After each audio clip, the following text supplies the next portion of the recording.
beautiful afternoon in Miami. An early start time for the Marlins and the Dodgers as they wrap up this three-game set. They also wrap up their season series. And it's STEAM Day here at the ballpark. Sciences, technologies, engineering, arts, and math. So a lot of local schools. Oh, Billy the Marlin, got to have that. That's a pass ball. Some science experiments down on the field before the game. Lots of fun in the ballpark. All wrapping up Think Tank Week here for the Marlins. With that, we say hi again, everybody, and welcome inside the broadcast booth. Paul Severino and Todd Hollinsworth. So here we go. First couple of games, 2 wins for the Marlins today. They look for the sweep of the reeling Dodgers. Yeah, taking care of business. The pitching, you got Caleb Smith going today. You got to be excited about his chances. He's been throwing the ball so well of late. And when you talk about what this Dodgers team has struggled with, they've struggled with lefties. So you like that. This offense has come alive. Great win last night. Had some early runs. That thing ends up tied up. JT Realmuto, huge home run. Offense responding over the last couple of days. That's right. It was supposed to be Caleb Smith last night, but the Marlins saying, let's bump him back a day, kind of give everybody a little bit of an extra rest. This guy hasn't needed much of anything. He has been terrific in his last 4. He's been so consistent. Really, he has not had to change gears, change game plans. It's not about resequencing the secondary pitches. When you look at his numbers, what does it tell you? His stuff plays at the major league level. He doesn't have to go out there with a new game plan every 5 days. It's about executing Caleb Smith's game plan, and he has been doing it seamlessly over the last 4 starts. Well, Caleb Smith did not start in that series against the Dodgers in Los Angeles, but Kenta Maeda did start for LA against Miami. What do you think that they learned from him? Well, the thing with Maeda, you know, and again, this start is actually the best one he's had all season long. The evidence tells you that he's going to make mistakes out over the plate. You've got to do damage when he makes those mistakes, and maybe that's just it. Maeda had his best game of the season there. He's coming off a really rough start. Let's see what he brings to the table, but this Marlins group has got to be ready to swing the bats. Maeda is throwing lots of strikes. He has been a little bit up and down for this Dodgers team that comes in having lost 6 consecutive games. The Marlins want to keep that going, not just win the series. They've already done that. How about sweep? They try that after the break. Getting back on the hill, Drew Steckenrider back last night. Looked shaky in his first inning, but in his second, certainly straightened it out. More on that in a bit.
Coming up in just a few moments, Caleb Smith gets the ball to start the ball game. He may at some point today give it off to the bullpen. Drew Steckenrider part of that bullpen.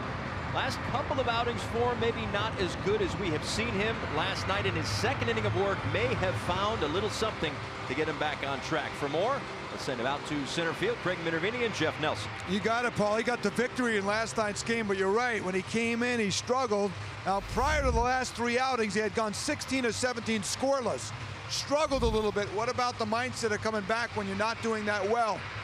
It is, you know, I really never struggled as a reliever, so, you know, you don't know, I don't know what that's like. Of course you do, all the time. I'll use Yogi Berra's famous quote, this game is 90% mental and the other half is physical. Well, it is. When you have Drew Steckenrider stuff, electric fastball, good breaking ball. When you give it up on 2 outings or 2 straight outings, you want to get back out there and clear your head. He goes in last night, gives up a couple hits, a run of his own in the 6th, and then comes back in that 7th inning. Mattingly stayed with him. You can build off of that. A nice, clean 7th. He's got great stuff, and that's all it is. Get me back out there. Maybe he's overthrowing his breaking ball. Maybe he's like mechanically flying open with that right-left shoulder. You know, you work on it down in the bullpen. You go and you look at video, something positive to try to get your mind right. He's got great stuff, like I mentioned. It's all about building off of last night's 7th. Now, he threw 30-plus pitches, so I doubt we see him today. Right. But maybe going forward, hey, well, what did I do with that breaking ball? I've got a really good slider.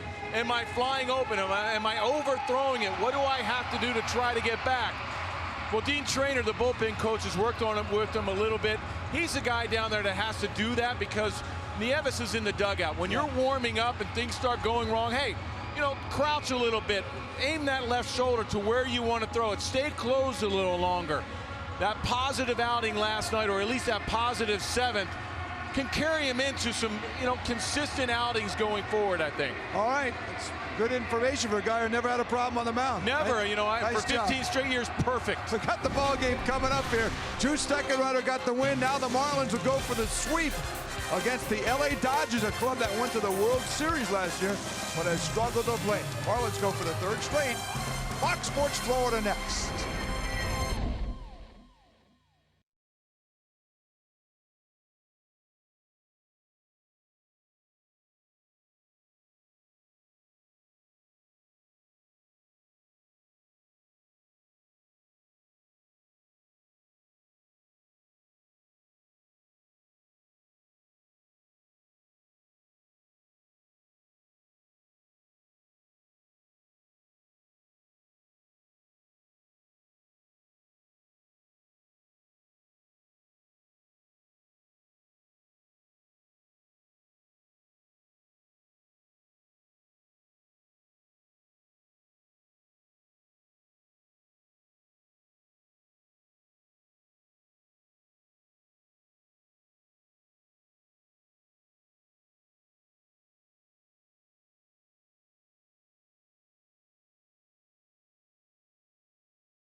Florida is brought to you by WB Mason. Who but WB Mason, the official office supply company of the Miami Marlins. By Chevrolet, see your South Florida dealer today.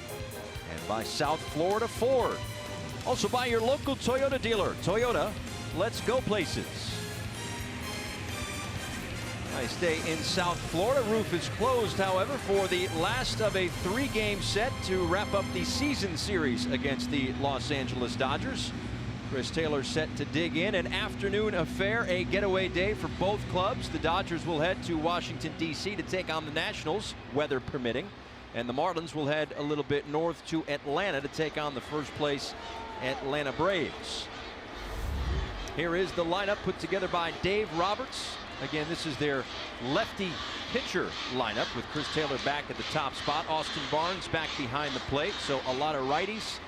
The lone exception, Cody Bellinger. First pitch swinging, and we are underway. Caleb Smith on the bump today. You can make a strong case, Todd, that he has been their best starter from probably the 22nd of April. Well, that's right. Certainly reflecting back over his last 4 he has. How about the 3.63 ERA? He's pitched well in this building as well. ERA sub-3. Good stuff. A lot of good things going. You've got a Dodgers lineup that has struggled against lefties as a team. A 652 OPS. That's collective. Slugging an on-base percentage against lefties. Caleb Smith has done a very, very nice job commanding the strike zone. 1-1 to Chris Taylor is fouled back toward the on-deck circle. A ball and 2 strikes to Taylor, who was 2 for 4 in last night's ball game. 3 for 7 in the series, 5 for 20 against the Marlins all season long.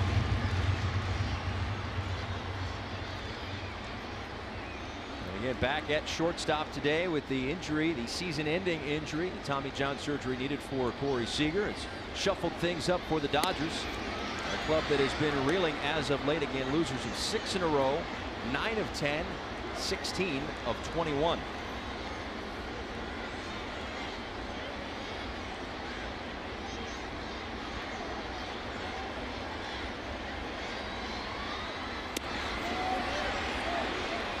The count runs full. Caleb Smith making his 9th start of the season. And really, it sounds simple that like there was a switch that went off, but that's kind of exactly what happened. Now the evidence at the time, has really proved that he should be more aggressive inside the strike zone, as you see right there. 94 on the low corner. Good to see. It's going to be the Marlins starting defense, brought to you by Sylvester Comprehensive Cancer Center. Dietrich gets the start in left field. Brinson in center. Anderson in right. Been out there just about every day. Prado, Rojas, Castro, JB at first base. Mr. Holiday behind the plate. So here's Austin Barnes. Takes one off the inside edge. Barnes behind the plate this afternoon. 1 for 3 in the series, sharing some time back there with Yasmani Grandal, who is off to a good first 6 or so weeks for the Dodgers. In the air, shallow right center field. It is going to be the second baseman, Starlin Castro, calling off the right fielder, Brian Anderson. Chit-chatting about the communication. There are 2 outs. Well, there's a little veteran, little young guy going on right there. I get it. Outfielders have priority, generally speaking.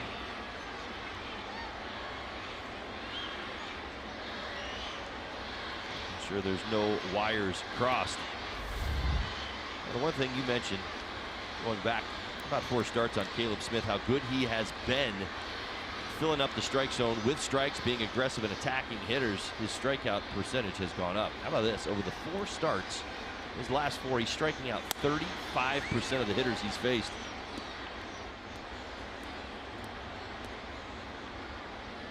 It's almost as if everybody in the room kind of believed something about him, and he finally believed it about himself. And I really think that's when it clicks.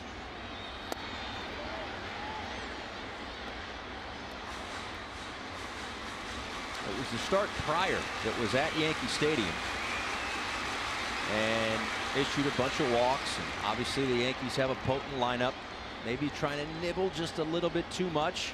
And just as you said, it was like, listen, kid, you've got something here. Trust it. And there you go, staying steady. Some great numbers. 1203, that's strikeouts per 9 innings. That's second in the National League. Look at the opponent's batting average. And I think that's the one that really started to trigger the conversation about Caleb. It wasn't so much about the strikeouts at the time. It was what hitters were hitting against him in the strike zone, and it was almost across the board, lefties and righties, right around 200.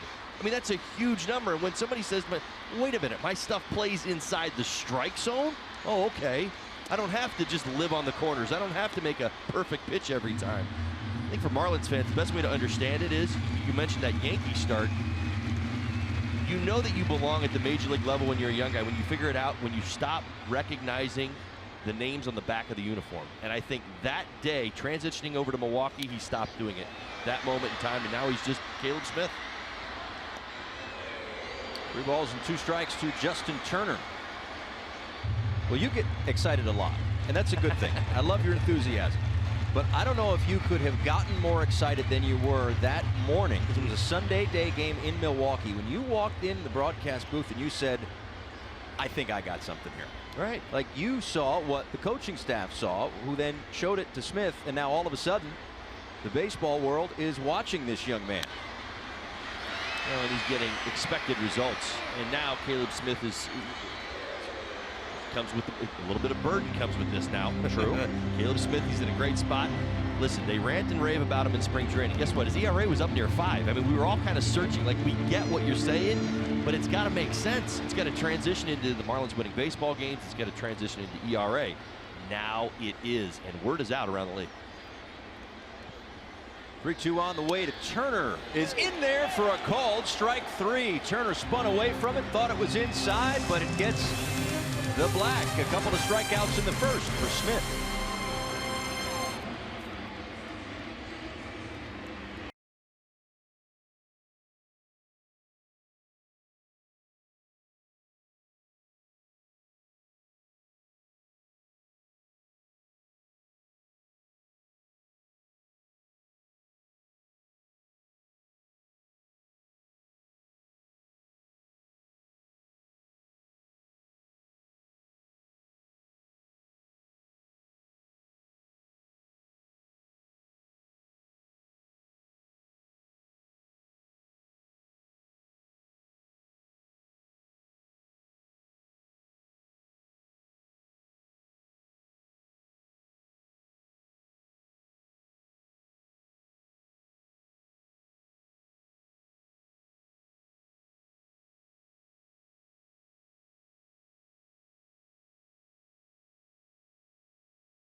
AFN, the American Forces Network. Welcome to those of you in countries around the world aboard naval ships at seas, and thank you so very much for your service. Paul Severino, Todd Hollinsworth back with you. Lots of schools and camps around in the ballpark. STEAM Day. Sciences, technologies, engineering, arts, math. I didn't have to write it down that time. Well, That was good. It's that time of year. We've got steam inside Marlins Park, and we've got steam outside Marlins Park. That's why the roof's closed. That's right. That's right. But yeah, lots of kids before the game. There was different sorts of catapults that were delivering the first pitches, and we had some things bubbling over at home plate. A really fun day. Lots of kids. Lots of buzz in the ballpark today. For the Marlins, here is their batting order. At the top for a 3rd consecutive game is Martine Prado. Yeah, it's 172 in the couple of weeks that he's been back, but since getting into that top spot, he has settled in very nicely. As he takes outside for ball 2 from Kenta Maeda. The other change in the lineup for the first 2 games is that there is no JT Realmuto. Gets the day off, or at least the beginning of the day off. Prado in the air to right field. Cloyd plays it nice and easy for the first out.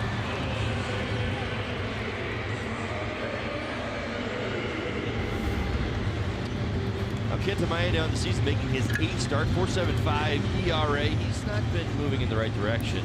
He's struggled over his last few starts. More hits, more walks. His whip up near 1.5. He's been, for his first 2 full big league seasons, right around 1.1. So numbers moving.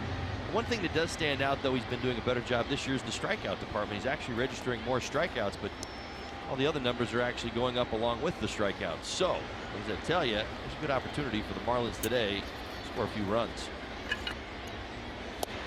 Starlin Castro takes a called strike. Castro with a terrific night last night. 4 for 5, a run scored, a double, and an RBI. Tied a career high with the 4 hits last night. 17th time in his career that he has done that. Hitters play right at an even 300. Castro's 4-hit night last night was his first 4-hit game since August 27th of 2017 versus the Mariners. You know he finished that game? Pitcher. Mariners. No. Yankees. Oh, Yankees. Chapman. You're getting there. Caleb Smith. Oh, yeah, of course. Well, listen, you know how we love to tie things together around here. We absolutely. love bows. There you go. Caleb Smith, last time Starlin had a 4-hit game. He finished off the game. It would have helped if I had the math right on who was on what team. That was the other part. That's true. Right. Well, I did say Mariners. I let you know that. Well, I guess what I was getting at, the irony of all this, right? Caleb was supposed to start yesterday. That's where I'm going with this. Right.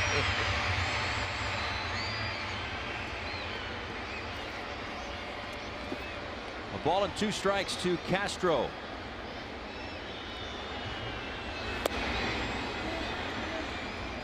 Yeah, Smith was slated to start in last night's ball game, but a bit of a shuffling to the rotation in a sense, bumping guys back a day. Harlan Garcia in a big picture effort to try to limit the innings a little bit, manage the innings a little bit in the bullpen for now.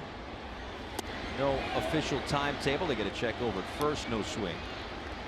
No official timetable for how long Garcia will be in the pen. Enrique Hernandez got the start yesterday. He was impressive through 5 innings of work against this Dodgers team. So Smith bumped back and starting today. Payoff pitch to Castro is ripped foul. Look out, Freddie. Hello. Good morning. Well, you know what? That's how you wake up for a day game. Yeah. If you didn't have your coffee. Sometimes you know, 12 o'clock start time, it gets your attention.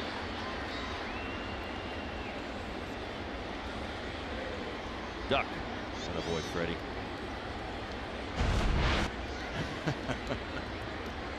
I don't know the Marlins sign, but I think he just said hit it that way. Here's a 3-2 again. And on the hands, Bellinger in foul ground. And there are 2 away. All right, let's scout Kenta Maeda. Toronto Nation scouting report, best and worst. Yeah, that's what he's got going on right now. His best start of the season against the Marlins, April 24th in Los Angeles. 6 innings, 1 earned run, 7 Ks. All right, take that for what it's worth. It was a little while ago, but he's also coming off one of his worst starts, his last start versus the Cincinnati Reds. 5 earned runs in 4 2/3. Get this, 104 pitches. The Marlins could definitely do that today. They've been very good about running up pitch counts. Any pitch, any count explains Maeda. Forcing fastball, cutter, changeup, curveball, slider, sinker. And he's got it all. He throws 6 different pitches. As I said, some of those bad trends catch your eye. The whip, walks per 9, hits per 9. His strikeout to walkout rate is actually down. So, good opportunity. We've talked sweep. We talked sweep in the open. This Marlins offense should get a few opportunities to score some runs today. A nice series for Bohr, 3 for 7 with a home run. And the home run went to the opposite field last night. Again, he's done that quite a bit this season. In fact, 4 times hitting home runs to left field. Ended the year with 5 career opposite field home runs. Yeah, but wouldn't you agree, Paul? I mean, yesterday's home run was different than the other 3, and here's why. 2-strike approach. This one is yanked out to right field, and Cloyd will put that one away. 3 up and 3 down for both starters in the first on a getaway day in Miami.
Starting at just $30, you get a ticket to the game, unlimited Nathan's hot dogs, popcorn, peanuts, nachos, Pepsi, soft drinks, or Aquafina water. Purchase your tickets for all you can eat Saturdays at marlins.com/AYCE. Count me in. To the top of the second inning, Matt Kemp, Enrique Hernandez, Cody Bellinger due up for the Dodgers against Caleb Smith. Had a couple of strikeouts in the first, one of Chris Taylor swinging, one of Justin Turner looking. He continues to rack up the strikeouts. That one misses outside to Matt Kemp, who at the moment is in the middle of a 2-for-25 slump, but a .304 average on the season, 5 homers and 17 RBIs, has been one of the more productive Dodgers. He's got some history. His career certainly speaks to this. This is his 74th career game against the Marlins. For a .290 hitter, 10 home runs, 31 RBIs.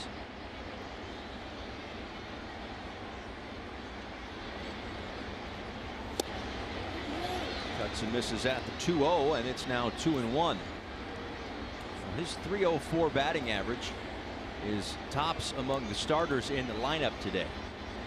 You know, he's one of the few guys in the lineup that has succeeded against the lefties this year. .349. One of the best marks. I mentioned in the open, this Dodger lineup has really struggled as a unit against lefties.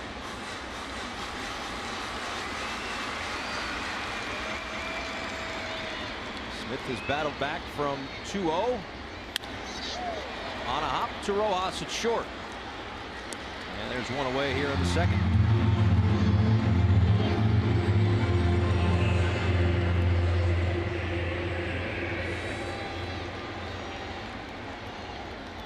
For Caleb Smith, these are the walk totals in the first 4 starts of the season. 3 walks, 6 walks, 1 walk, 5 walks. Okay. His last 4 starts, 4 walks. He has been pounding the strike zone like crazy, and it's really just a matter of, again, I know we talked about it a little bit in the first inning, but it actually was as simple as, here you go, take a look at these numbers. Guys aren't hitting your stuff, and then it's just like boom. Now that goes to a bigger picture of this day and age where there is so much information out there, and you know it. Players are all wired differently. Well, you could have the same stuff as a pitcher and have 4 different pitching coaches, but you really only succeed with one pitching coach because his message is different. So different players react to all this information in different ways. Well, mental preparation has really helped Caleb Smith understanding what he needed to be. This wasn't a mechanical adjustment. You mentioned the walks, and we talked about it. It wasn't about a shoulder turn. It was about, and there was one other little thing that I'll throw in there because I think some guys started to mention it. It really happened in the Brewers series where guys were talking to JT Realmuto behind home plate like, I'm having a hard time picking him up. What is this, 96, 97? No, it's 92 to 94. He's got a good arm and a good fastball, but he is tough to pick up. Enrique Hernandez grounds out to Starlin Castro on the left side of the infield. A couple of ground ball outs here in inning number 2. Now, you mentioned the walks. I just wanted to get back to this real quick. In his first 4 starts, in the first inning, he walked 7 batters, so it was almost like he was setting the stage for the day.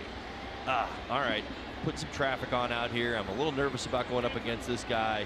Got to make a perfect pitch on this 2-0 pitch. Can't throw it right down the middle of the plate. Now, we just saw it this inning. We've seen it with both hitters, both Kemp and Hernandez. He's fallen behind, and he said, I need to get back in the count. Right back to the middle of the plate with 94, and you see swing and misses.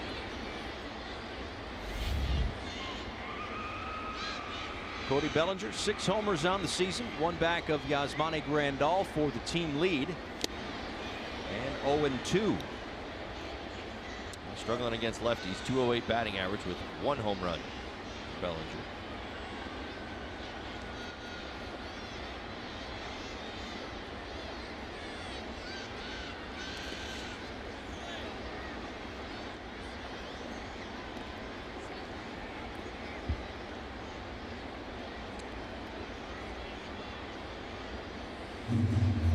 Bellinger, however, has fared well at this ballpark. 7 for 19. A couple of doubles, 2 home runs, and 4 RBIs.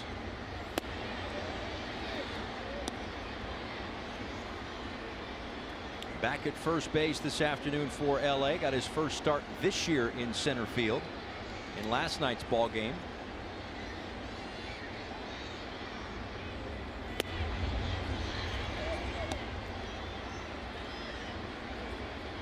You obviously a conscious effort by the Dodgers to lay off elevated fastballs. See Caleb Smith making multiple attempts throughout this first inning to put a hitter or two away up there.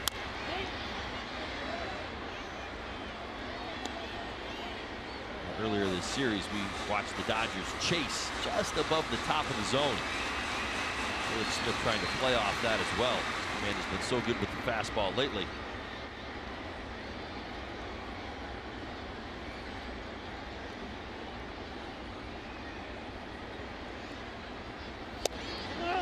Just misses outside. First walk of the afternoon for Smith. And there's a 2-out base runner for LA.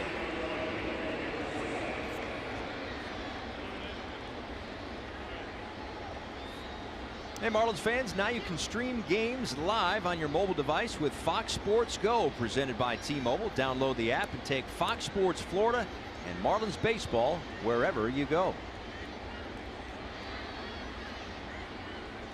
Logan Forsythe digs in. He, along with Justin Turner, activated for the series opener on Tuesday night. Missed some time, a little shoulder inflammation. At second base today for the Dodgers, were a position they haven't had a whole lot of production this year in his absence. Obviously third base. Big step down from a guy who is usually in that MVP discussion. Certainly one of the MVPs of this team, Justin Turner. But also no Corey Seager. Clayton Kershaw is on the disabled list right now.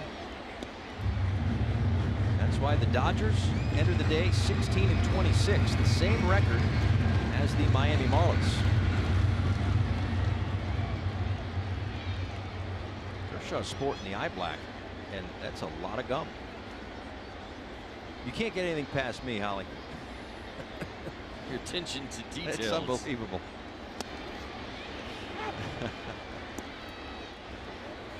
So without all those guys at one time or another, the Dodgers find themselves at the start of play in last place, percentage points behind the Padres for last place in the National League West. The Arizona Diamondbacks have been scuffling in the last week or so. That's part of the reason why the Rockies have been able to stay so close.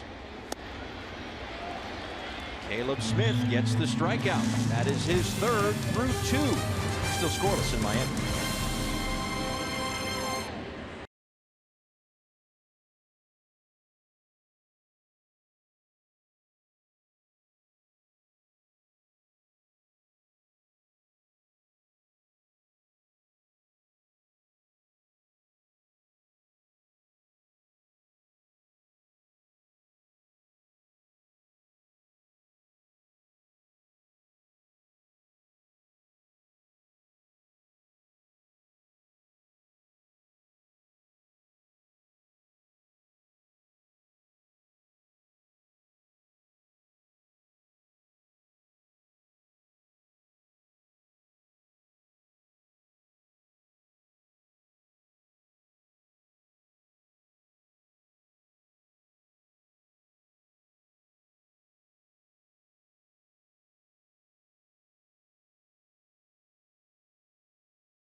Brian Anderson, Derek Dietrich, and Miguel Rojas.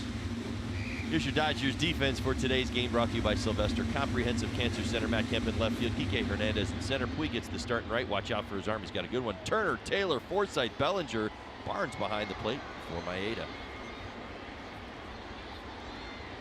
So Brian Anderson digs in. He has played in every game for the Marlins this season. And he did something last night that he hadn't done in a few days, about a week or so. Struck out for the first time in 25 at-bats in the 6th inning last night. Such a contact hitter with a great eye, and that's one of the many things that we like about Brian Anderson. You're highly perceptive on that stat. I enjoy that about you. You're very good about that. That's one thing you nail. You see those trends. Kind of. No? If I see that someone else has pointed it out, you I will gave us. take it. I mean, I didn't see this coming a mile away. You had Nick Markakis pegged the other day. I mean, what was it? He had gone like 14 or 15 ABs. pitches in a row. Well, I thought it was pitches, right? Almost like we're right. Yeah, 14 or 15 ABs where he didn't miss the baseball. Right.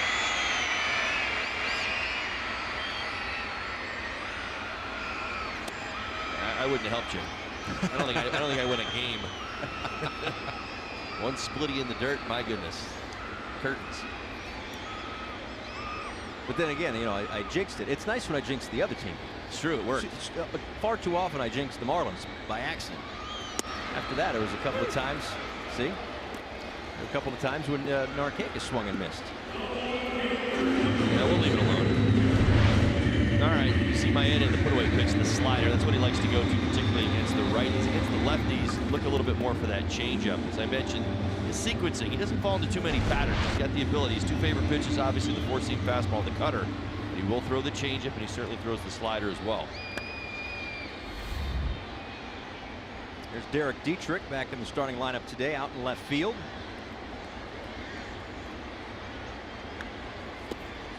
One in the dirt.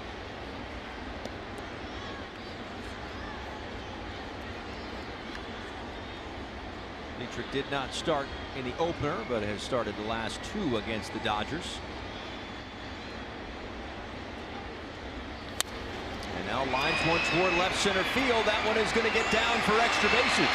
Dietrich on his way to second. And he's turning toward third, but he'll get right back. A one-out double for Derek Dietrich. And there's one on here in the second. Now, wise decision on the bases, accelerating through second base, kind of drawing some action back to the diamond.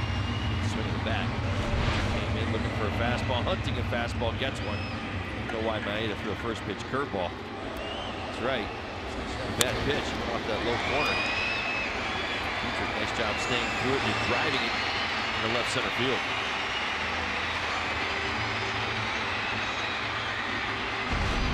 With that extra base hit, now 6 for 16 on the homestand. And here is Miguel Rojas. 1 for 2 last night. 4 for 18 with a home run and 5 RBIs. A couple of sacrifice flies in this series for Miggy. Takes a look at an off-speed pitch upstairs for a strike. 0-1.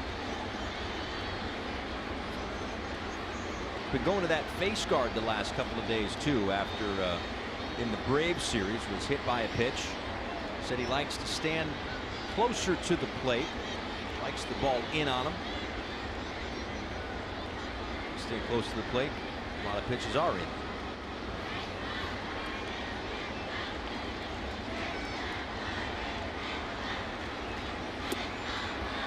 And that's kind of the again the fan in me, right? The guy who didn't play, that kind of gets all of that stuff. I asked somebody one time, like, okay, so you see a guy who's standing far from the plate, right? Away from home plate. You just pound him outside, right? He says no, the exact opposite. Because that means he likes to extend his arms, right? It's kind of counterintuitive to what one might think. Well, hitters have reasons for everything. I stay close to the plate because my arms are really short. Hard time covering the outside part. Rojas strikes out. Second strikeout of the inning for Maeda. It's really died of breaking balls for Maeda. Added, really have to subtract off the slider. Far and farthest off the outside corner. Enough to get Rojas. So Dietrich at second and 2 outs. That'll bring up Lewis Brinson. Brinson had a hit against Maeda in the series in Los Angeles. 0 for 4 last night.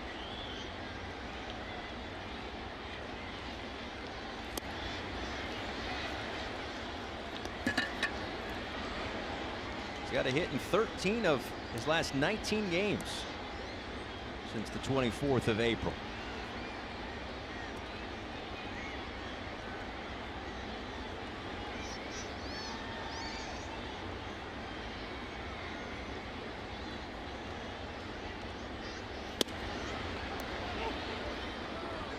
High strike by home plate umpire Jansen Visconti.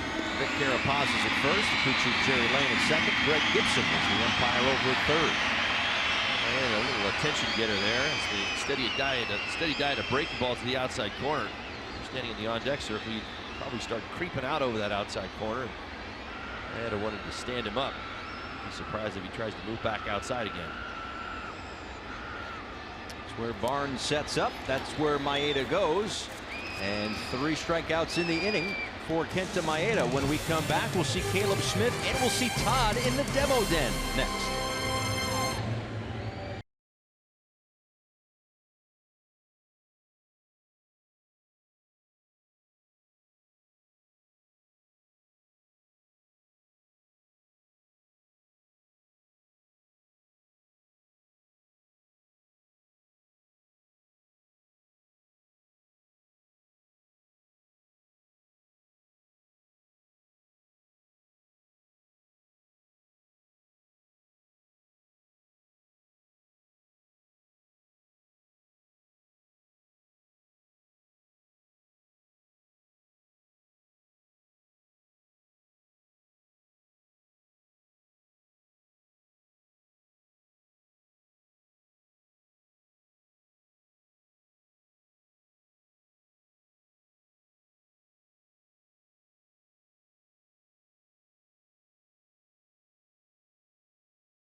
Deceptive delivery. Let's go upstairs to the demo den and Tom.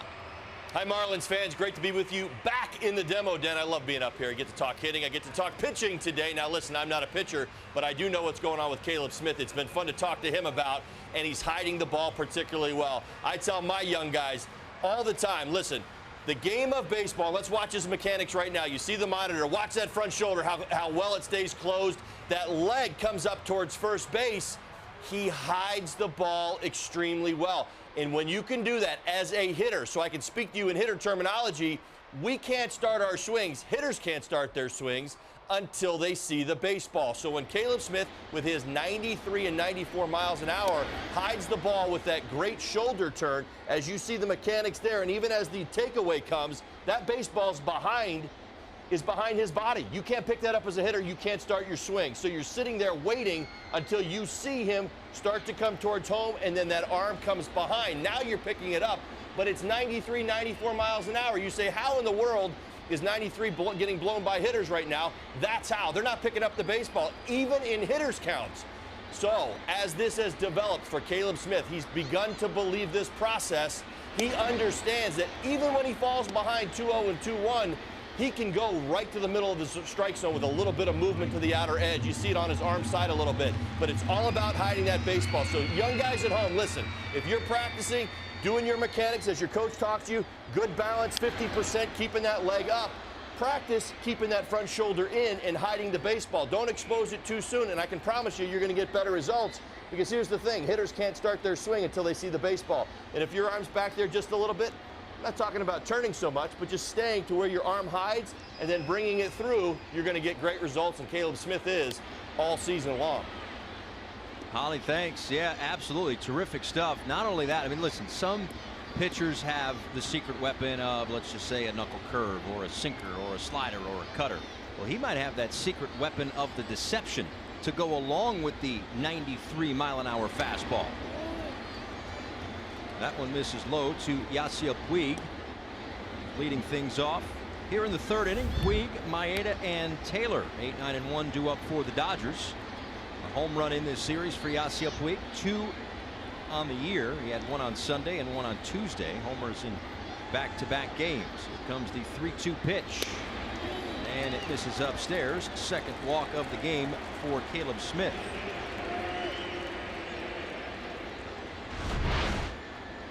Now here's another good look at the deception. Love it. See where the glove is? You're barely picking that up as a hitter right now. Puig doesn't see that. In fact, he's in the right-handed batter's box. He can't.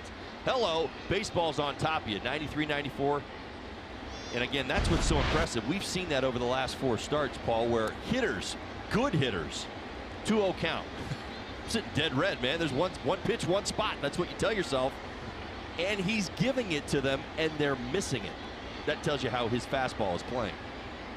Bunt situation for Maeda. Charging in is Prado. Bunted through, and it's 0-1.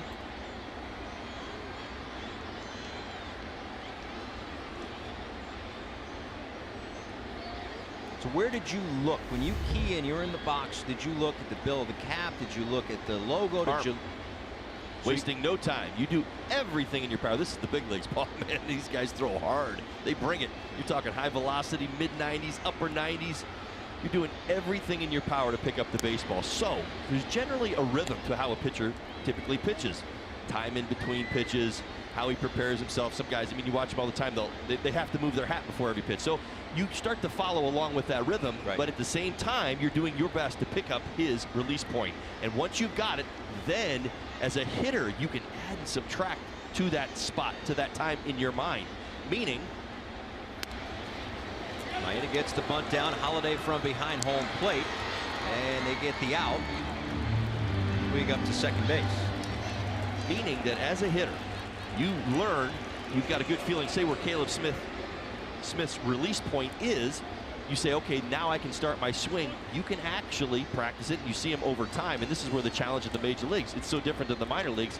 You face guys over and over and over for years. Make adjustments, not only to the patterns, but even to the release points. And you can add, I'll start my leg kick a little sooner. Why? Because he's a harder guy to pick up. So I need to start that swing sooner in order to be on time when the ball gets into the hitting zone.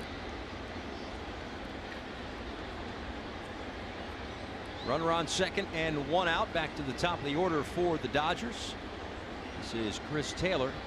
Struck out back in the first inning. One misses. Well, this is a situation for the Dodgers really all season long where they have struggled, especially in this series. They get guys on base. They have a tough time moving them over. They have a really tough time getting them in. Now 3 for 18 in the series with runners in scoring position. And all 3 hits came last night in that 4-run 6th inning.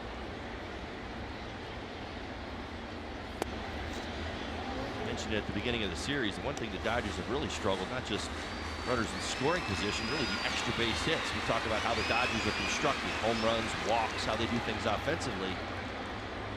They only had 6 home runs with runners in scoring position. It's last in baseball.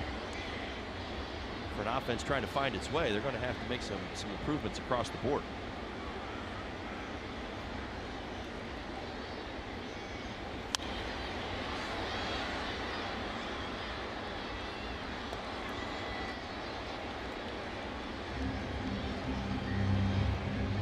Taylor 5 for 21 this year against the Miami Marlins. 3 for 8 in this series.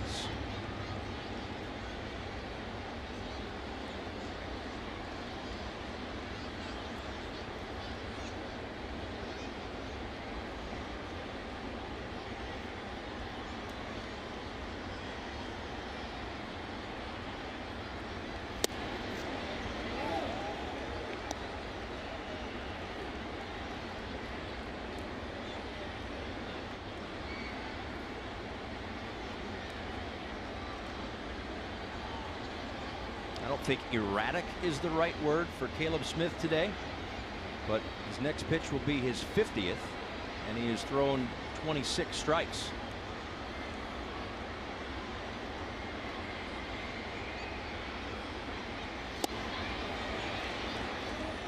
Great spot for a changeup. One pitch, well done, well executed. Hasn't thrown many changeups today. Gonna pull that out. Swing and miss. Yeah, you're right. I would say this: he's made borderline pitches, pitcher's pitches. He just hasn't gotten the call. I mean, we watched it. I don't know, at least 5 or 7 times where I'm like, ooh, that's a pretty good pitch. Call the ball. He's not been off. He's been careful.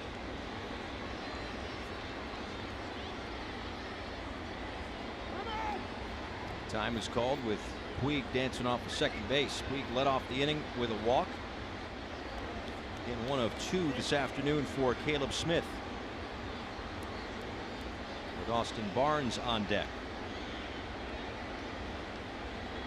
2 walks for Smith in his last start against the Braves, to go along with 5 strikeouts in 5 1/3 innings pitched.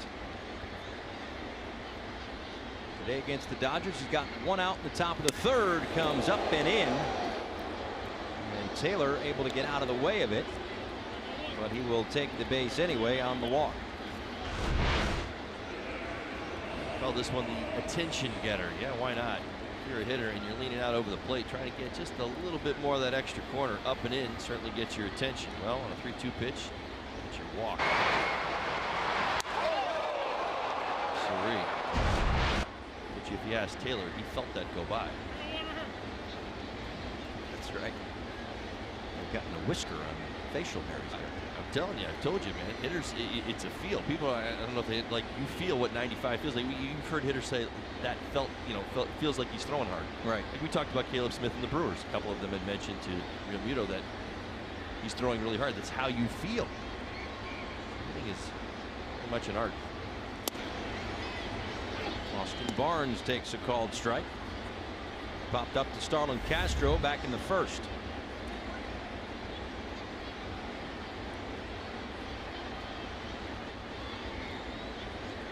Dodgers again among the league leaders, or trailers, however you want to look at it, in most men left on base this year. This one fouled back, and it's 0-2.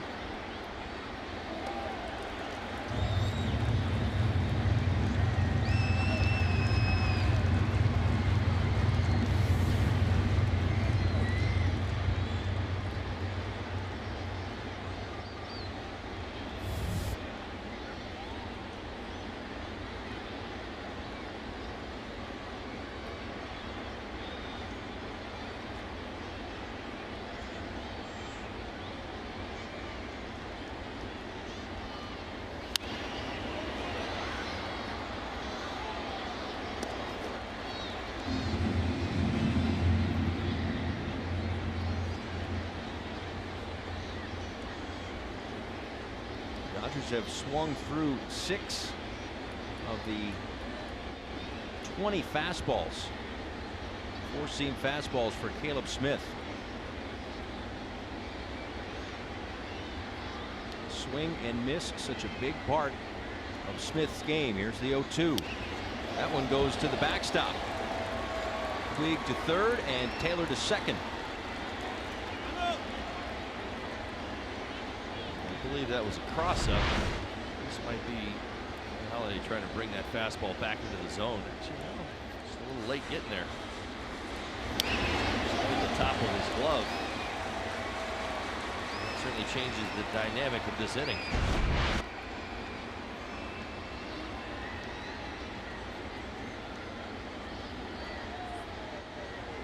So a couple of runners in scoring position for the Dodgers. Smith ahead in the count, a ball and 2 strikes to Austin Barnes, with the number 3 hitter Justin Turner on deck.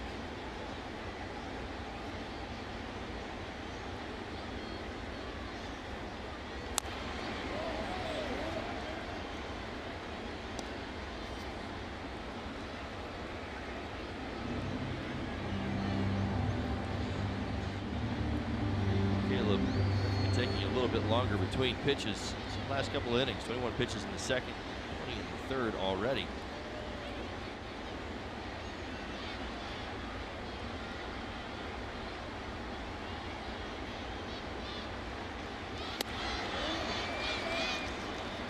pretty good example of the pitch he's missing on right now. Talk about that pitch count going up. Just wanting to get to that edge, just that pitcher's pitch on that outside black. He's missing. For the most part to that side of the plate.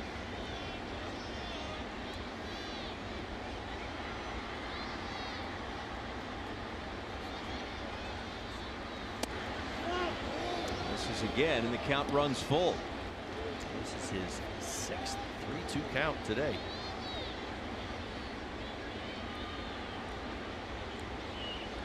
And Justin Turner awaits. Well, obviously the pace is going to slow down when there are runners on base. But you want to talk about deception, you want to talk about trusting your fastball. I think you could also make a case that it seems as though Caleb Smith's pace also has picked up in the last few starts. But again, with runners on, it's going to slow down, and now with the bases loaded, it may go down even more of a tick as Juan Nieves is going to come out and chat with the lefty. Well, that's interesting pitch selection there from Smith. 3-2. And again, I know interested he had the base open. Turner in the on-deck circle decided to go to the changeup on a 3-2 pitch. This is where we've seen that kind of that brazen courage that at times he has, where Caleb, he says, I'm not backing down in this situation, come right at you. Usually you see that fastball to the inside part of the plate.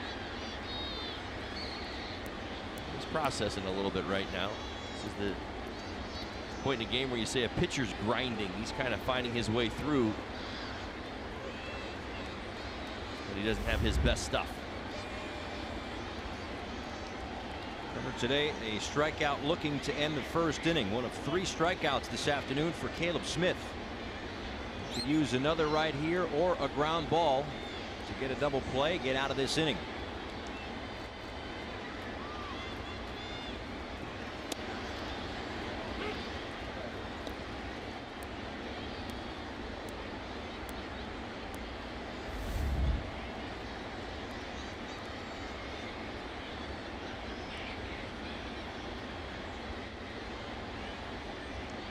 Much has been said about Turner's return. We talked about it at the beginning of the series, him getting back as much as his bat back in the lineup. The presence of Justin Turner helping his Dodger cause. He was an absolute beast against lefties last year. This one hit out to left field, and it's going to get down. Dietrich will cut it off before it gets to the wall. 2-run score easily. Here comes the throw, and it's off the mark. A bases clearing double for Justin Turner. Has given the Dodgers a 3-0 lead here in the 3rd.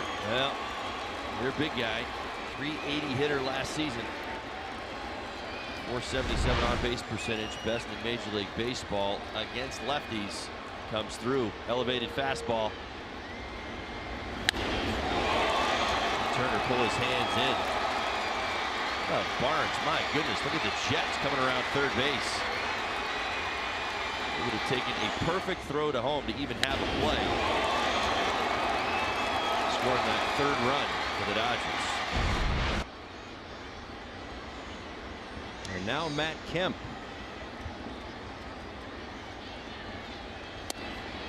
Well, you mentioned the word grinding before about Caleb Smith, and right now he is grinding. I mean, that's the thing. There's a guy in the Dodgers dugout, Clayton Kershaw. You can look at the back of his baseball card. You get lost in the numbers on Baseball Reference for how great Clayton Kershaw has been.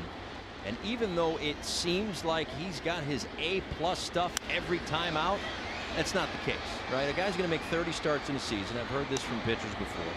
You make 30 starts, you got 10 where you just can't miss. You got 10 where you don't know where it's going, and you got 10 where you got to grind and you got to battle. And this might just be one of those grinding battle type games for Caleb Smith. Well, he's missing the edges. That's what has made him great over the last 4 ball games. Is his ability to attack hitters and get things done in a timely fashion. He's getting the defense on and off the field. He's going right at him. Lots of strikeouts, lots of positive emotion. We mentioned what this inning feels like. It feels like he's processing right now. Where to go. Each pitch a little bit longer between pitches. Well, he worked a 1-2-3 first inning with a couple of strikeouts. He got the first 2 guys out in the second, but to the point of that slowing down of the pace with runners on base, he walked Yasiel Puig to lead off this inning. Now, this is the first lead for the Dodgers in this 3-game series.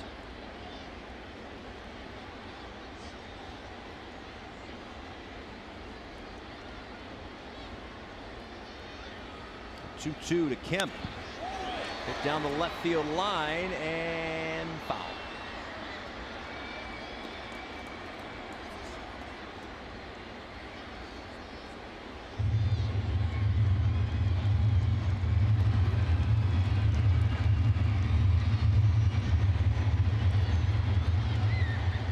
Smith already had 66 pitches here with just 1 out in the top of the 3rd. All right, this is a classic example, and I couldn't help but think back to the Dodgers last season, what made them so good offensively. You know, one of their strong suits, grinding at bats, walks. Line out to center field. Brinson back. He started in, and this one is going to hop over the wall. An automatic double for Matt Kemp. Scores another run, and it's 4-0 LA. Well, a bolt off the bat of Matt Kemp.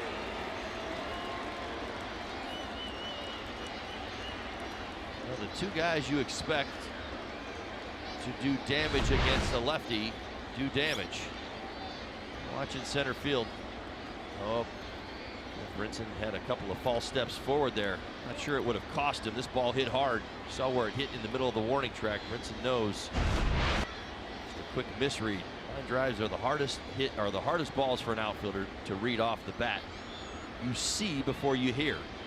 Sometimes you don't get the best read. Enrique Hernandez pops this one up behind home plate. That's into the crowd. 0-1. The only out this inning, a sacrifice bunt by the pitcher Kenta Maeda. Puig led off the inning with a walk, then the bunt, then a walk, then a walk, and then the bases clearing double for Justin Turner, the automatic double for Matt Kemp, and the Dodgers have 4 runs on the board here in the 3rd inning.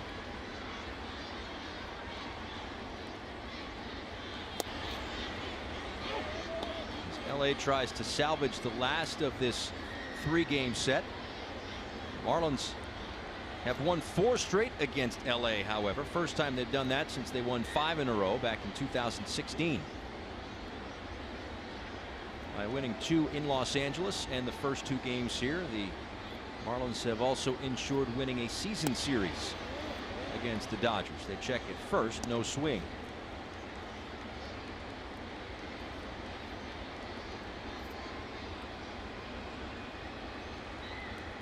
.34 pitches in this 3rd.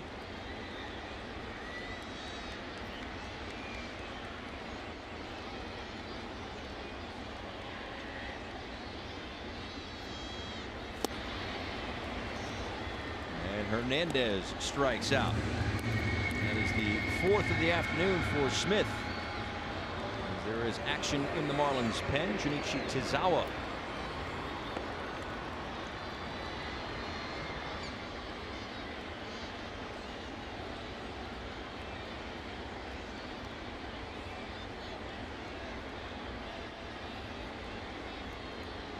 Here's Cody Bellinger, 8th hitter of the inning for the Dodgers.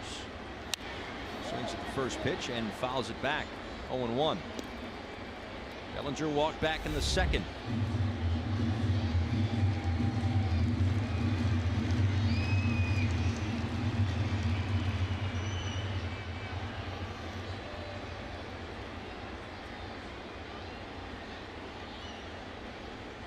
Two for 7 in this series. Had a home run the other night against Brad Ziegler.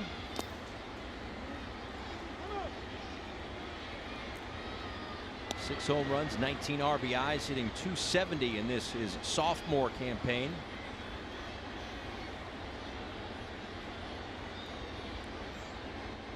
An unbelievable rookie year last year for Cody Bellinger. A unanimous NL Rookie of the Year.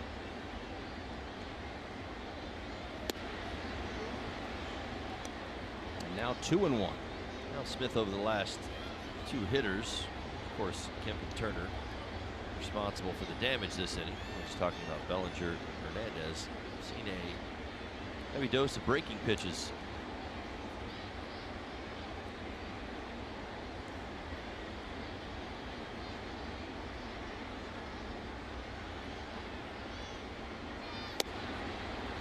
2-1 just misses. I mean, you're right. When he misses, he's not missing by much for the most part. Right. There's been a couple flyers, a couple that have gotten away, but for the most part, it's been on the edges. It's just been pitches that we're waiting to see what the call is. It tells you it's a pretty decent pitch. It's just the interpretation of the home plate umpire, seeing it as just a bit off or out of the strike zone. Big cut by Bellinger, but he comes up empty and the count runs full.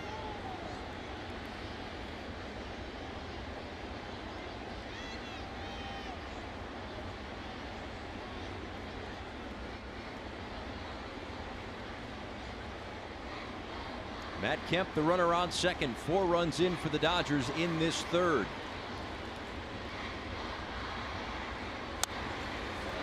Sticks the bat out, sends it to left, and Dietrich makes a running catch toward the line to put it away for out number 3. We are through 2.5, but the Dodgers open it up a little bit with the bases clearing double from Turner. And then Matt Kemp adds another 4-0.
Against the Miami Marlins this afternoon, won the comparable Cy Young Award in Japan Pro Baseball. It's called the Eiji Sawamura Award. He won it twice, 2010, 2015. They have a base you need 15 wins, ERA low 2s, and some other statistical categories.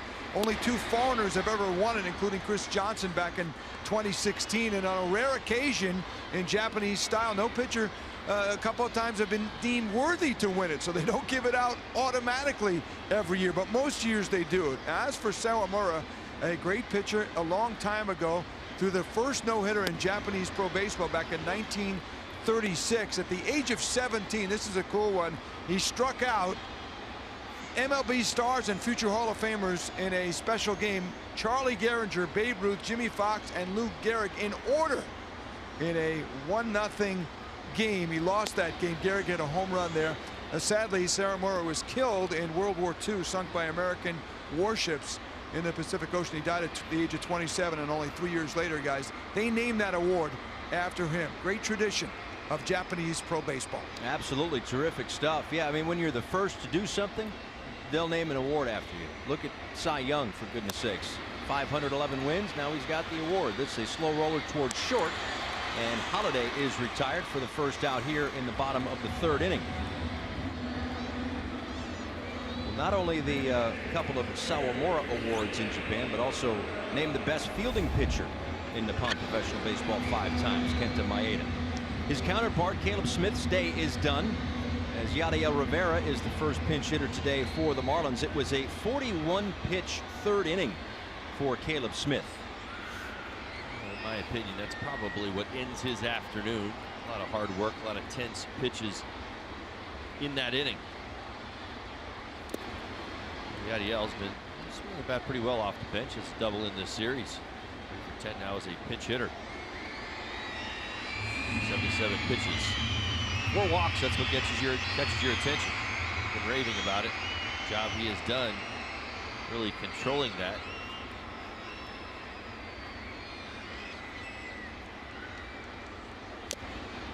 Swing and a miss for Rivera.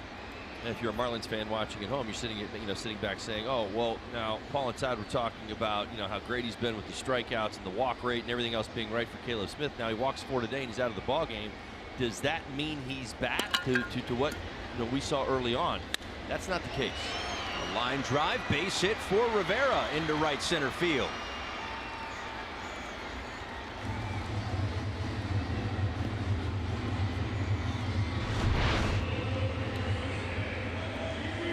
Barnes sets up, wants that ball at the belt on the inner third, and you see where he misses. Down a little bit and out over the plate. A pitch Rivera can reach and drive into right field.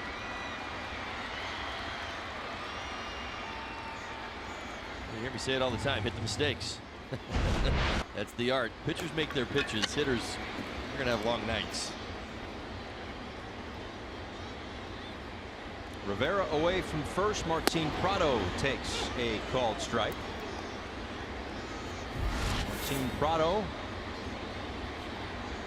taking on Kenta Maeda, presented to you by AARP. 4 for 7 with a double in his career.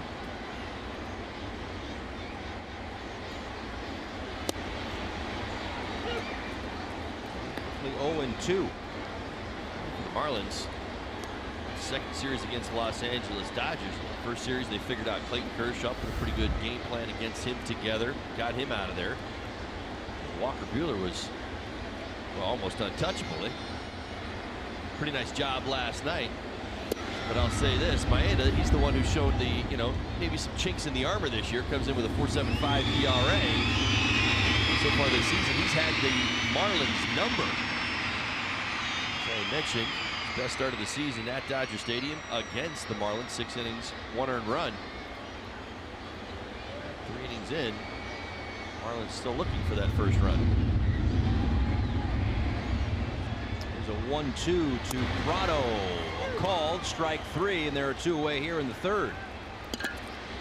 How often are you thankful that there's a roof overhead here at Marlins Park? Pretty much every day during the summer. Yeah, that's what's going on out there. There's supposed to be a skyline there, everybody. No, is there? Behind those windows, seriously? there is. Yeah, I think so. Yeah. I mean, there's been a lot of rain the last few days. I was almost late for yesterday's game. I was at home building an ark. A little late to get to the ballpark. You paddled down? Jeez. There's one.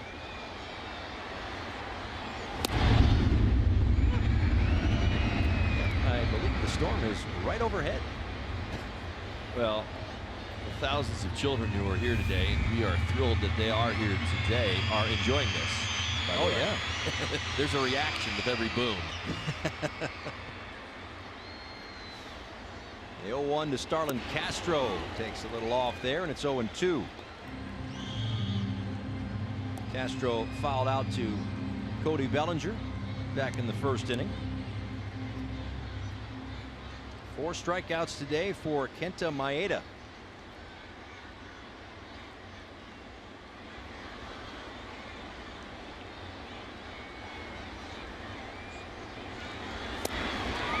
That 5 strands a runner. We are through 3 on a getaway day, a rainy day in Miami.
Because no matter where you serve or when you served, we stand ready to serve all military families. Welcome back. Steam Day here at Marlins Park. Lots of kids, lots of camps, lots of schools, and a 4-0 lead for the Dodgers as we go to the top of the 4th inning. The good thing about kids at a baseball game, they don't care what the score is. They are just happy to, really, frankly, if they were me, not be in school today. Just go out to the yard, check out a baseball game, have some fun, watch some of the science experiments that were down on the field. As Junichi Tazawa will take over for Caleb Smith. Smith worked the first 3. Tazawa worked in last night's ball game. A third of an inning, 3 hits and 3 runs allowed.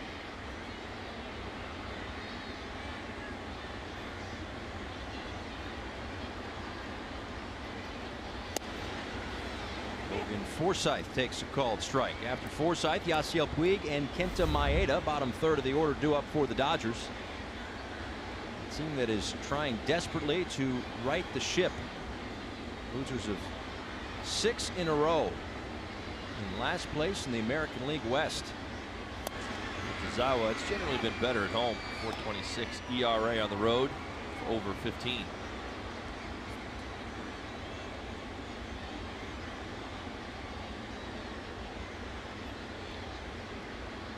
Just the 2 hits.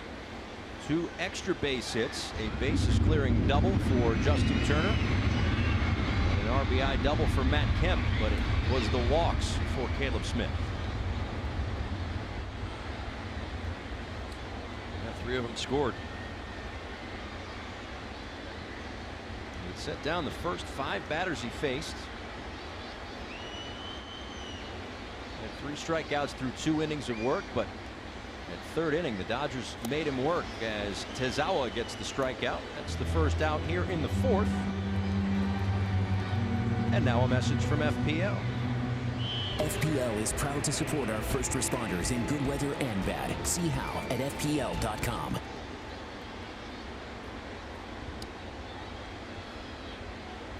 That could be a building. I have no idea. You cannot see much beyond the windows. Usually there is a beautiful skyline of Miami, but today, not.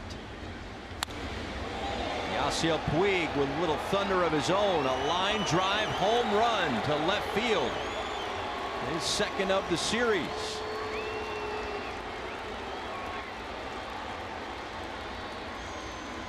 A split finger fastball. Tazawa does not get down. No doubter home run for Yasiel Puig, who has found his power stroke here in Miami. He's done this before. You can see the grip. This ball's coming out. You're looking for a little more tumble. Yeah, you need to get that down below the knees. You're looking for a swing and a miss over the top or a ground ball. The exit velocity 110 off the bat, 434 feet, no doubt. So another run to work with for Kenta Maeda. And first home run of the season for Yasiel Puig came on Sunday. Then he homered on Tuesday night. And he homers here this afternoon. Keeps this up, he's going to get himself moved out of the 8th spot. Just guarantee it. He's been taking his walks. In fact, he started the 3rd inning. Patient at bat against Caleb Smith.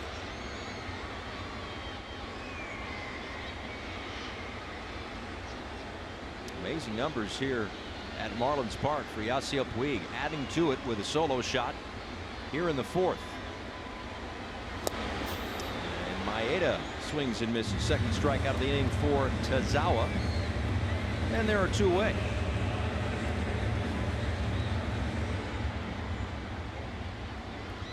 Hit it out of the park with a family-friendly deal this Sunday, May 27th, when the Marlins take on the Washington Nationals at 1 p.m. Pick up Aquafina Family 4-pack and score 4 tickets, 4 Nathan's all-beef hot dogs, 4 Pepsi soft drinks, or Aquafina water starting at just $84. Get your tickets at marlins.com/offers. There's Chris Taylor taking a called strike. Taylor struck out in the 1st inning and walked and scored in the 3rd.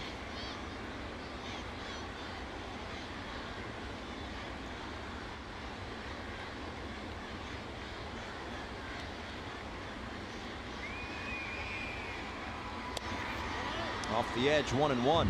And Taylor playing pretty much an everyday role this year for the Dodgers, whether it's at short now in the absence of Corey Seager or some center field as well. But last year was the first year that he played more than 47 games in a season.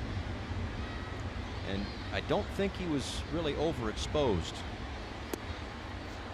He had 288 with 21 home runs, 72 RBIs, and an 850 OPS. But again, it wasn't a rookie season necessarily. Of course it wasn't. But it's almost like, okay, but can you do it again? Well, that's a very legitimate question.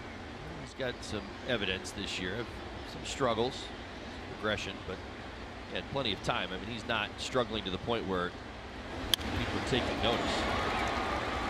Shoots one into right field. A 2-out base hit for Chris Taylor.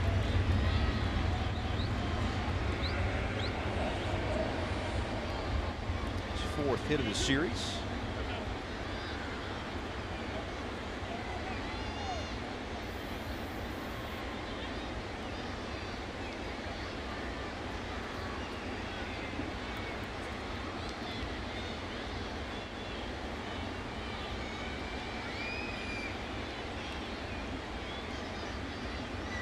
Austin Barnes popped up and has walked and scored. This one is fouled down the right field side. 0-1.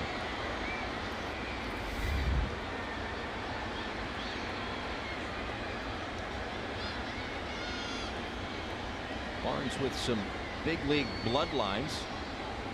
His uncle, Mike Gallego.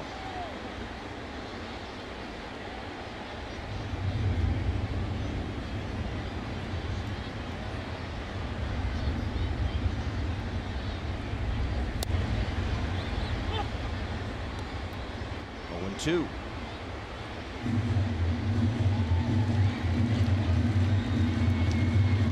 Marlins have time. It's only the 4th inning. But you got to put some zeros up. The pitching staff has got to keep the Dodgers off the board. Scratch and claw. Get back into this ball game. Try to figure out Kenta Maeda somehow, some way. They only have 2 hits off him today. Build a few innings. They need to respond back. Just think back to yesterday, one of the best responses we've seen from the Marlins all season long. The Dodgers offense rolled. They erupted in the top of the inning, bottom of the inning. Here come back the Marlins. Boom, boom, boom. You've got action. You're on your way.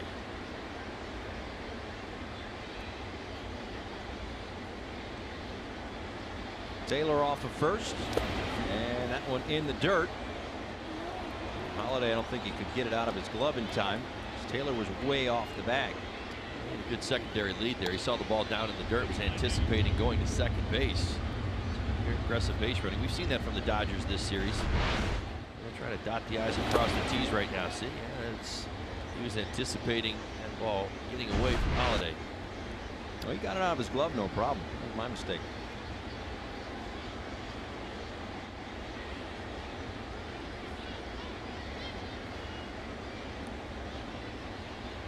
Two and 2 to Barnes. Wrapping up the series this afternoon against the Dodgers. And then it's off to Atlanta. We got New Orleans Baby Cakes manager Arnie Byler is going to be with us. So that'll be interesting. Of course, I'm sure one of the topics of conversation is going to be that pitching staff that they have, that starting rotation right now that is absolutely rolling down in New Orleans. Intervening, Jeff Nelson have you covered. The pregame show before the opener against the Atlanta Braves. 3 in Atlanta and 3 in New York. Go a little later in Atlanta, so the Marlins Live pregame show is on at 7 o'clock, and the first pitch a little after 7:30. It's the Friday rush hour. That now 2-year-old ballpark, SunTrust. Runner goes, and that one misses. And it's a walk. 2 on and 2 out. I've yet to check out SunTrust Park. Did you like it? I'm real curious. I mean, well, last year it was very offensive. That's certainly how it felt. Of course, the Marlins possessed weapons that went into SunTrust and made it look small. Point being, You know, looking at the Atlanta Braves this year, they've been a road warrior. I mean, that's who they've been. They've been so dominant. They've been okay at home. Curious to see. Of course, they played an awful lot. Most of the, we're at the quarter point of the season. Everybody's kind of around 40 games. Played about 60% of their games on the road. So curious to see. Does that tell us more about the Braves or a little bit more about the ballpark? We shall see. Yeah, they're going to get some games at home coming up, including the series that they are wrapping up tonight against the Chicago Cubs. Kind of a weird scenario, those two teams having to go to Chicago for a day to play a makeup game before a 3-game series in Atlanta.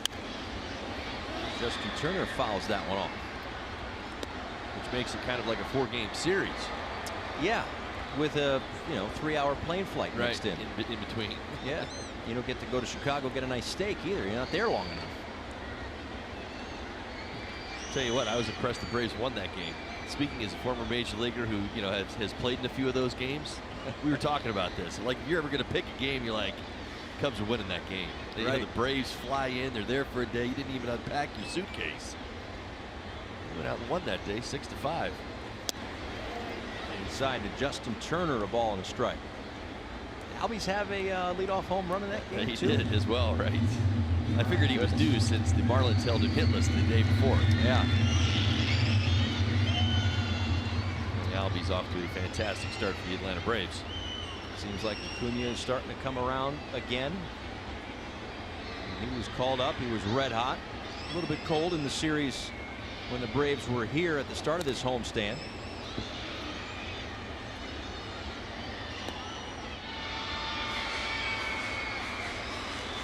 3 consecutive National League East opponents after this one wraps up. Braves for 3 in Atlanta, Mets for 3 in New York, and then a short 3-game homestand seeing the Washington Nationals for the first time. And the Nats, the last NL East team that the Marlins have yet to see. That'll be right at the end of May.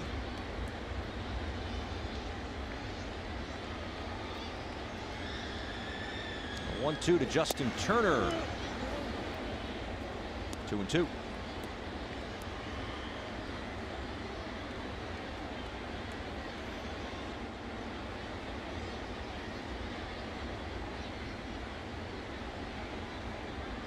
Turner made his season debut in the opener of this series on Tuesday night. Dodgers scuffling coming into this series. There was some question as to just how close to 100% Turner was, having just 6 at-bats in his rehab. Went 0 for 6 with a walk at single A, but joined the club. Had a hit Tuesday, had a hit Wednesday, has a bases clearing double today. Part of the reason why the Dodgers are up 5-0 here in the top of the 4th inning.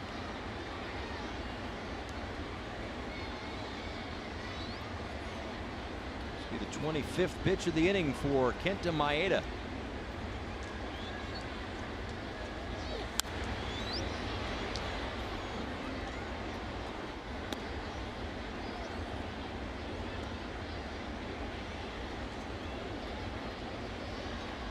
Dodgers and Marlins, the only game in town right now. Not just Miami, but the baseball town collectively. The only afternoon game on the schedule. 9 games later tonight. So at least there'll be something to watch on the plane.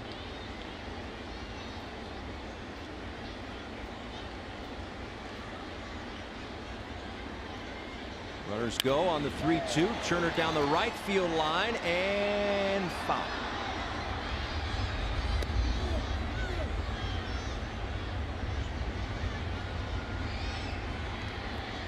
That's bragging rights right there. You're the kid in class that goes to the ball game and gets the souvenir. Pretty good. Now this just in. Marlins pitchers 103 pitches in 3 2/3 innings. I'm sure we've all felt this to some extent. Dodgers lineup is grinding today, trying to get a win. Again, the 3-2 pitch, line down the left field line, fair ball. Again, runners were on the move on 3-2 and 2 outs. So that will score 2. Another double for Turner. A 5 RBI day. It's now 7-0 LA. Yeah. Well, the 4th inning, my goodness gracious. Well, you see what Justin Turner does so well. He fights off pitches, he battles, he uses the entire field. You know, the splitty, the fastball, how about the curveball, the slow curveball, thinking, oh no, he's not going to hit this. Yes, he can. Front foot down, extension through the zone, stays on that backside pretty well. 5 RBIs.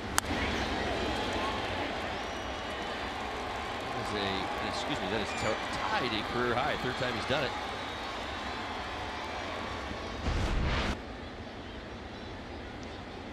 Yeah, he's back. Yeah. This is probably, again, it's one game, but this is the jolt that the Dodgers, the people around the team were talking about. As Kemp tries to go through the left side of the infield, was knocked down by Rojas, and in doing so, Kemp will reach, but Turner only advances to 3rd. Runners on the corners and 2 outs. Well, back-to-back hits in back-to-back innings for Turner and Kemp. Guys, talked about it a little bit as this game started. One of the guys in this lineup that had numbers against lefties. Turner in his career, Kemp this season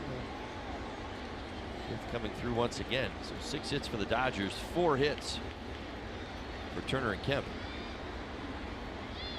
And here is Enrique Hernandez taking the ball outside. Hernandez today, a ground ball in the 2nd, a strikeout in the 3rd.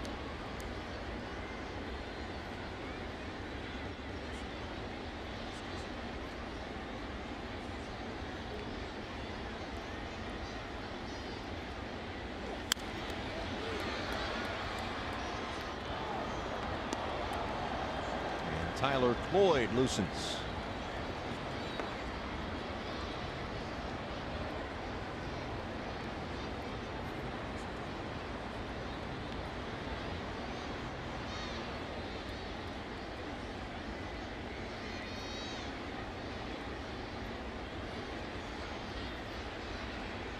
A ball and a strike to Enrique Hernandez with runners on the corners and 2 outs.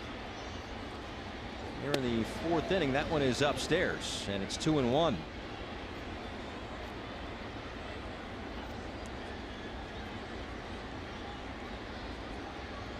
Tazawa 31 pitches in this inning.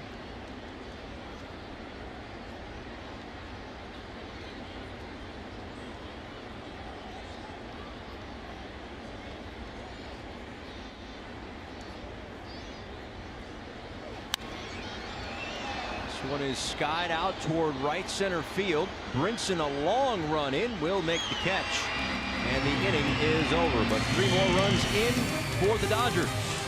They lead it 7-0.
Stiff joints, aches and pains, trust Cleveland Clinic, Florida, the #1 orthopedic care in Florida. By the Lincoln Spring Sales Event, drive into spring in a new Lincoln. And by La Leccionera, the original mojo since 1970. Either that's a time-lapse video or that boat is motoring. It's cool to see the clouds there. Clouds have been rolling in. It's been a... It's like a ceiling. It is. It's been a rainy week. It's been a very rainy week here in South Florida, but nothing like what the Northeast apparently has been dealing with. My goodness, and that's where the Dodgers head next as Justin Bour leads off. Bour, Anderson, and Dietrich here in the 4th inning. Dodgers go from here to Washington, D.C. to take on the Nationals. Nationals had a 2-game series against the Yankees rained out, or at least a game and a half of it was rained out. They got started the other night, suspended. The resumption and the regularly scheduled game rained out yesterday. Greg Gibson says no swing. 2-1 to Justin Bour.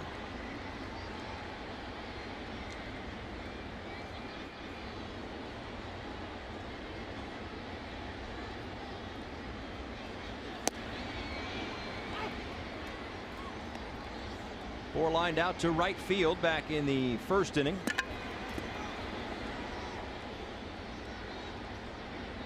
As Tozawa and Juan Nieves have a bit of a conversation after that inning as Bour lines one to left field. Kemp puts it away for the 1st out. Let's check in with Craig Minervini. Well, part of the Steam Science Day here is a great first pitch, the best one you'll ever see. Catapult, and this is Deb Hoots, is the teacher, robotics and science teacher over at Hollywood Hills. Tell me about the project this year, your 3rd year doing it. Okay, well, we started out with it just being mechanical catapult about 3 years ago, and each year we made an improvement. This year we went electronic, but then we discovered some little issues, which is the big important thing about this whole project, is where the kids design and build it and they problem solve and come up with new solutions. We did pretty good. We threw 1 strike, 2 balls. So well, that was the big thing. So it was probably the best pitch. This is Justin Kilgore.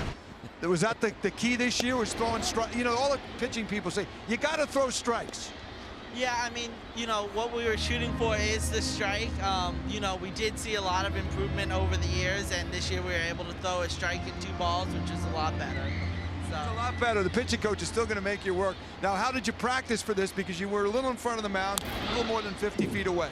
Well, we prepared by, you know, they told us we had the 50 feet, and we actually had one of the baseball nets. So we had someone that helped us map out the square for the strike zone, and they were able to practice from that over the past week or so. Good job. It might be a rectangle. Yeah, rectangle. But it's just science. What about the pitches? Now, you threw 1 strike, couple of balls, but were you happy? I know a lot of people are involved in this. How hard is it to get together? I mean, it can be hard depending on, you know, we do, you know, some kids have to support their families, but pretty much everyone who did work on their project put the time in that we needed, and, you know, there's not much that I can complain about with the participation in the team. You're gonna go electronic next year?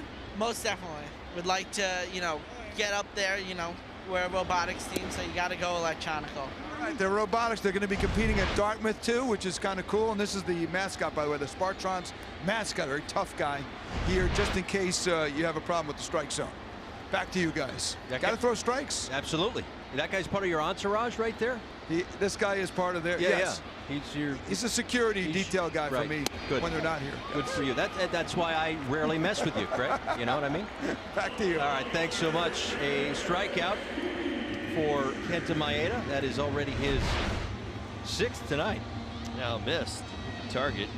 Go away. This one a little bit back towards the inner 3rd.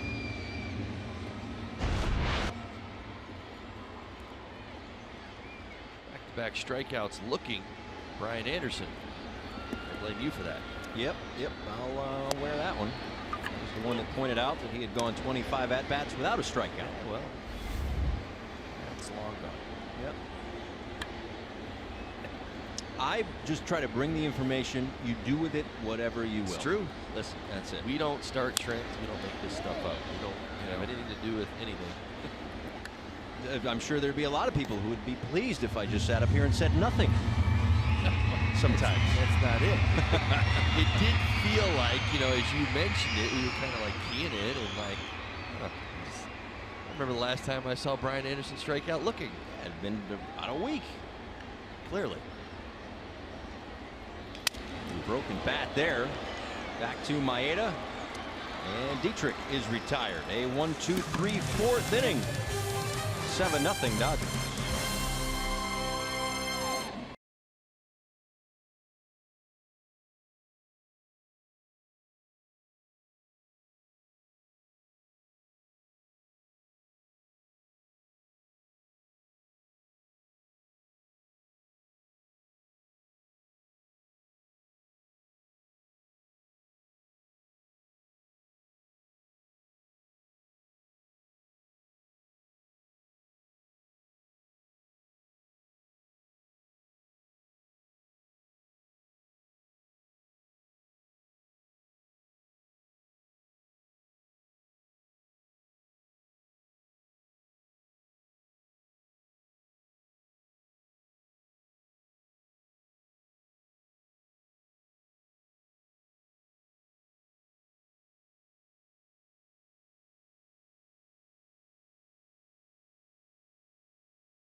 Now 7-0.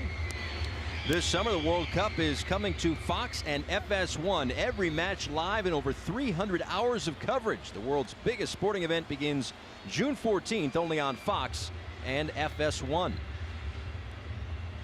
The pitcher for the Marlins as Tyler Cloyd is in to work.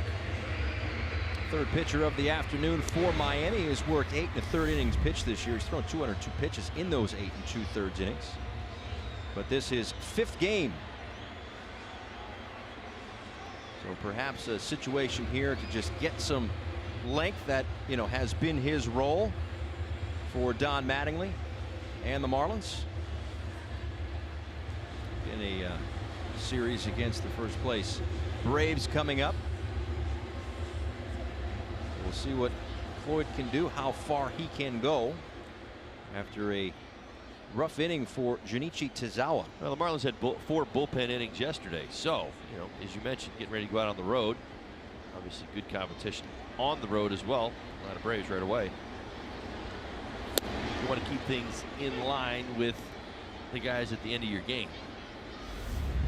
Tyler Cloyd has done a pretty good job of that this season, providing some length.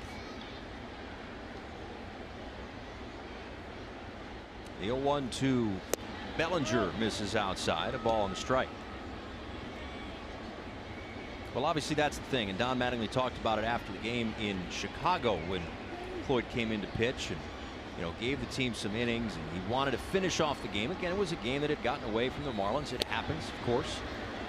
And Don Mattingly said afterwards, it's not a role that guys want, right? They don't want to be the guy who comes in and is only pitching when you're up or down 8, 9, 10 runs, whatever it is. It's not great, but Cloyd has handled it well, and it's one of those kind of selfless acts. Every team has to have one of these long guys who comes in, and that is your role. And if you succeed at your role, whatever that is, if it's this, if it's the cleanup hitter, everybody's got a role on a club.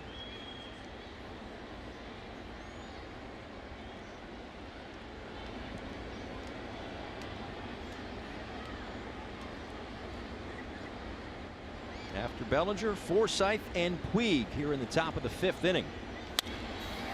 Bellinger lines one out to left field. Dietrich was able to make the catch for the first out.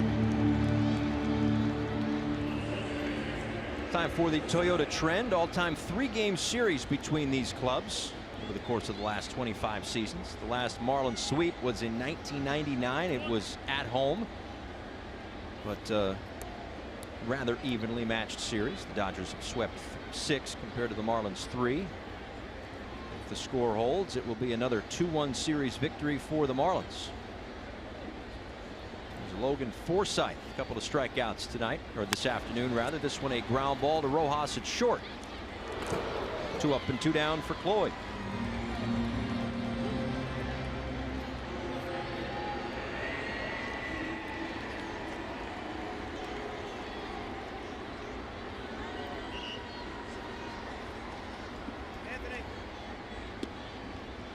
Going to bring up Yasiel Puig. He had the home run back in the 4th inning. A 3-run inning for LA. He also walked and scored in the 4-run 3rd inning for LA. Power coming as of late with 3 home runs in his last now 4 games. Hitting in the 8th spot for the Dodgers. An offense today notwithstanding that has been scuffling. Not that you're Dave Roberts or want to speak for him, but I'll ask you the question anyway because, well, frankly, you're here. How much longer do you think Puig hits in the number 8 spot?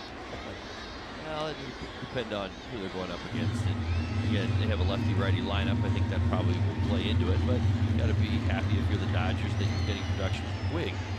You know, ideally, and today started by Caleb Smith. You would really like to make sure, I know this isn't against Caleb Smith, that Puig is taking care of business against the lefties.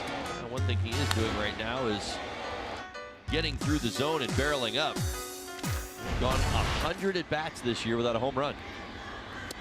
I think he was my candidate. I actually showed him to you when we were in LA because he was struggling then as well. Right. And you know, the point being that he had a huge spring training, and you're like, why are you showing me this? And I said, well, you know, he had a huge spring training. And I said, let this be an example. Spring training is spring training for exactly what it is. It doesn't always tell you the story of things to come and become predictive that way. You can't do it. I think he had like 4 or 5 home runs, had, you know, 15 mid-teens RBIs, and, you know, had a really nice spring training, and there he was, couldn't find a home run. And another walk for Yasiel Puig. He's 2nd of the afternoon. Now that's all well and good, right? But I have a hard time believing, and we've gone back and forth on this before, right? So if it's me, right, and I have a spring training and I hit 4 or 5 home runs, you know, on opening day I'm feeling real good. Well, and I'm thinking this is gonna carry over. Right. Are you saying that on opening day you forget about the spring? No. You would be telling yourself very positive things, that your swing's where it needs to be, that you're barreling up, that you're seeing the ball well, but you have to remember that the dynamic of the game in spring training is nothing like the major league game. First couple of weeks you see one guy once, another guy twice. You see lots of fastballs. Breaking pitches don't show up till week 2. Oh, by the way, you only play, you know, if you're a starter, you only play the first 5 innings of the first 15 spring training games. So now you've set yourself up. If you're a good fastball hitter, you should feel like you should go to spring training and dominate the first 2 weeks, right? So listen, spring training is what it is. Guys have been trying new concepts. I think it was Zimmerman this year with the Washington Nationals decided that he was just going to go do games on the backfields.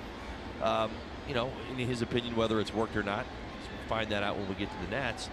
But the point being, spring training numbers don't always lead you into the season with the idea that, well, what we saw now is going to happen during the season.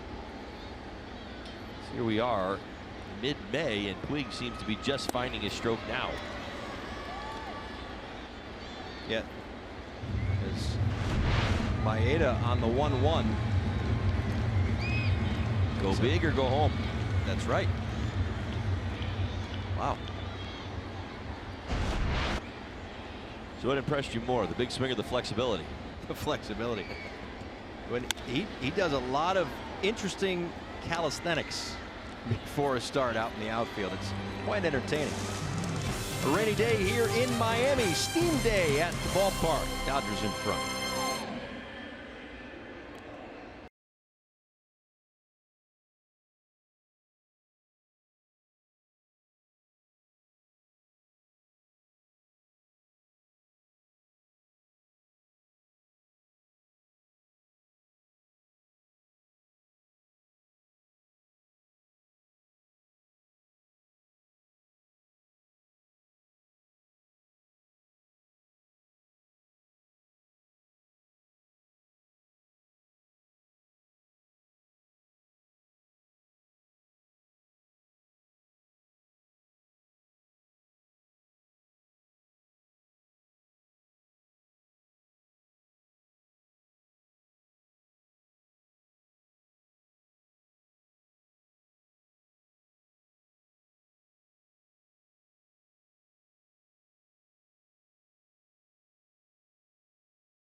The broadcast booth, Paul Severino, Todd Hollinsworth. Again, second go-around in terms of the Marlins seeing Kenta Maeda. He had 7 strikeouts in LA. He's got 6 so far today.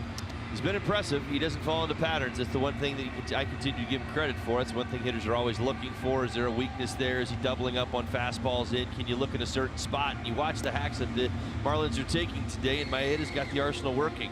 You know, just when you're thinking, all right, maybe he throws a slider right here, you see the big slow curveball. Maybe he'll come, go away. I think Brian Anderson's been caught a couple of times looking to the outside corner, gets a fastball 92 on the inner third. So Maeda's in a good spot right now. And we talk about clarity of thought all the time. He's out there executing pitches. Of course, that's playing off of his last start against the Marlins. Now, it wasn't his last start, but a few weeks ago, coming into Marlins Park, trying to do the exact same thing. So this is the situation here for the Marlins. They've won the first 2 games of this series. A big hole to climb out of right now here in the middle innings. Let's just say for a second that, they don't come back and win this game. They still walk away with a series victory against the Dodgers. They've already won the season series against LA, but as you get on the plane and head toward the next city, there was a series a week or so ago where Don Mattingly said, yeah, we won the series, but we didn't sweep. So you go out there, you want to win every single day. So is there a deflation sort of mentality, or are you okay? Can you take a step back and say, you know what, we still took 2 out of 3? I just think there were some circumstances today. Maeda had your number. Probably, as a team, you're thinking, well, Caleb has been so great for so long. Are we being fair in our expectations? Even I admitted this yesterday multiple times how excited I was. I thought Caleb was a tremendous matchup for the Los Angeles Dodgers, who had been struggling mightily. And obviously his command was off and things happen in the game of baseball. Next thing you know, the start doesn't go as planned. But that's my point. So, yeah, you never feel great when you lose. You don't walk away and say, okay, well, I can take this away. At the same time, they held their own. Remember what happened in the Braves series? There was a couple of moments, a couple of games that got away. You're going to go play them again. You better be ready. I think that they are. That's the challenge. Don Mattingly's talked about it. Challenge for this ball club. There's going to be some days where the score is going to get a little out of control. Things might be lopsided, but my team is going to show up the next day for pitch number 1 on. And I got to listen. We've seen every pitch of every game so far. Right. He has promised that. Promise kept. His teams have showed up every day. It's been a terrific resolve from this Marlins team this season. Again, there have been some lopsided losses along the way, but to Holly's point, it really does seem like the next day they come right back, sometimes in the first inning, as Rojas out to center field, and a sliding, diving, lunging catch for Enrique Hernandez. That is a 10 on the wow meter, but I'll tell you what, he made it look pretty easy. I kept thinking there's got to be another gear in there. He's using it the entire time. He kind of just made it look like he's done it before. It's your Bonefish fresh catch of the day. Why not? Well done. But to the backhand. My goodness gracious. Nice job. Getting that glove off the ground. Some applause from Kenta Maeda for the first out here in the 5th inning. This will be the 60th pitch for Maeda. And it's a strike to Lewis Brinson.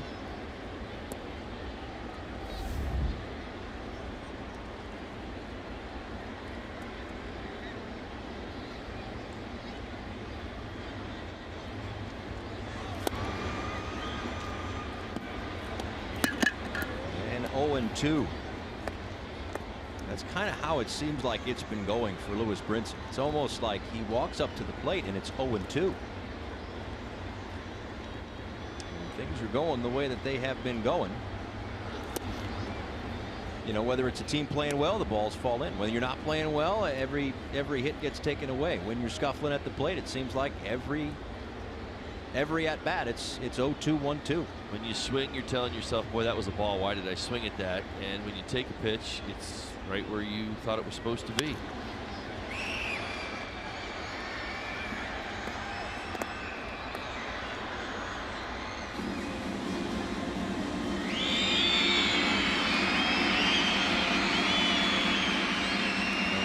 And Frank Menechino, the hitting coaches for this Marlins team, have been working with not just Brinson but everybody to make sure that their swings are right. A lot of hours spent at the ballpark, no question about it. His coaching staff. As Brinson grounds out for the second out here in the fifth.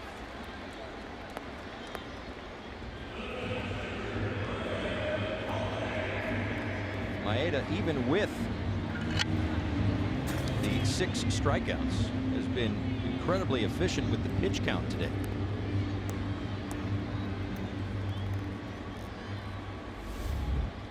It's Brian Holiday with nobody on and 2 out. Here in inning number 5. Swings at the first pitch, lines one right center field. Puig on the backhand makes the catch. 65 pitches through 5 for Maeda. Dodgers in front.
Following this one against the Dodgers tomorrow through Sunday at SunTrust Park, and then Monday through Wednesday, first trip to Citi Field, take on the New York Mets.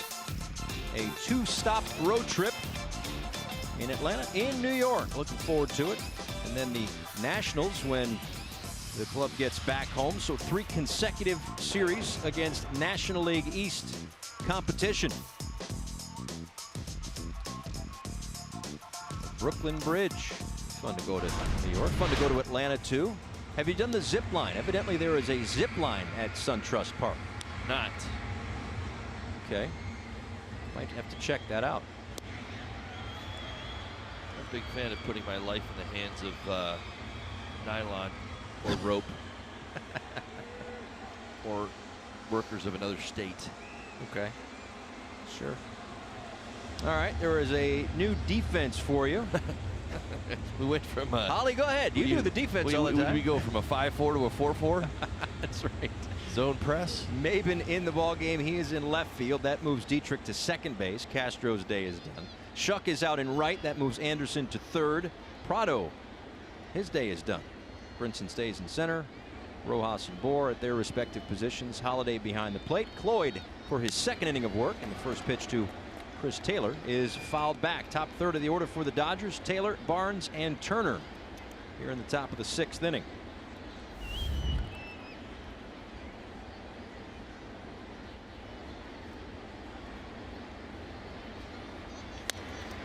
Left side, and tested immediately is Brian Anderson.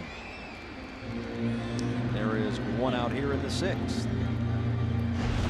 Time for this day in Marlins history. Let's take you back to the year 2000. Luis Castillo, a career high 4 bases stolen. He led Major League Baseball with 62 that year. And in his career, 281 stolen bases, a Marlins club record. Also had a lengthy hit streak against a single opponent. I know we've seen him certainly in all the information the last few days with the JT Realmuto hitting in 21 straight games against the Los Angeles Dodgers. 23 straight against the Cincinnati Reds. Luis Castillo. longest at any point of a career against any opponent in club history. I'll tell you what, Louis could steal a base. He's certainly a huge part of our 03 group. I used to tell him this all the time, and it's funny, you start rattling off the hitting stats. He had like one of the ugliest hacks from both sides of the plate I mean you've ever seen, and he'd get some of the ugliest hits, and he's like, I don't care, I'm getting on base. Whether it was a 16 hopper to the third baseman off the knuckles, little blooper here. Every once in a while he'd shoot a gap, didn't hit for a whole lot of power, but man, oh man, when he would get on base, look out. He had that dynamic with he and Juan Pierre, my goodness. Hitting 23 straight against the Rays, but the point's still the same. And that's the thing. He also had a 30-game hit streak, 31, 29 somewhere, and he was left in the on-deck circle, if I recall correctly. But he had a lengthy hit streak, and he tried to extend it, and then he was on deck, and the game ended.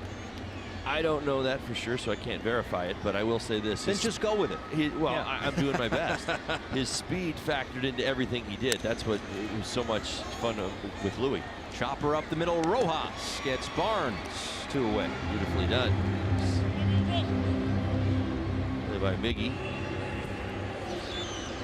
For Castillo, Louis, everything centered around his speed, whether it was infield hits. That's one thing he definitely did. Got a lot of throughout his career, infield hits.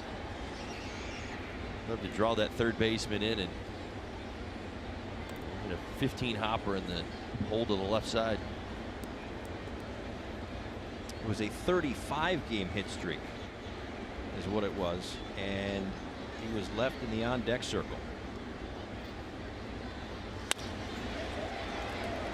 Soft liner for Justin Turner, who's put together a heck of a day. He struck out looking in the first, but since then, a bases clearing double in the third, a 2 RBI double in the fourth, and a base hit here in the sixth.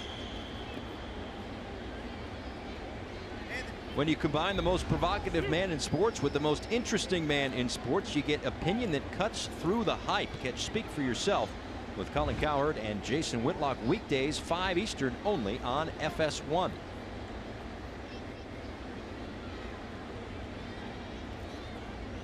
So a 3-hit day for Justin Turner. Dodgers have got to be happy to see that he is doing what they had hoped he would do, returning as their number 3 hitter. Still a long road to hoe for the Dodgers, a team that certainly has its sights set on winning another division title, getting back to the postseason, of course on the doorstep of a World Series victory last year, losing in 7 games to the Houston Astros. But lots of work to be done as they are 10 games under 500.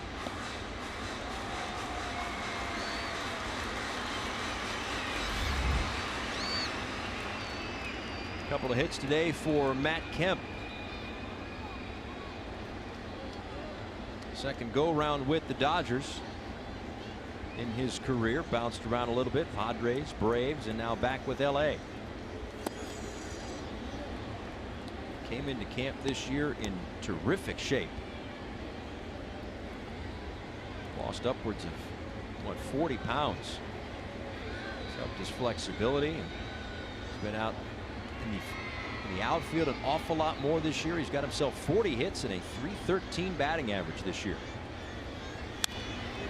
Finds that one back, and it's 2-2.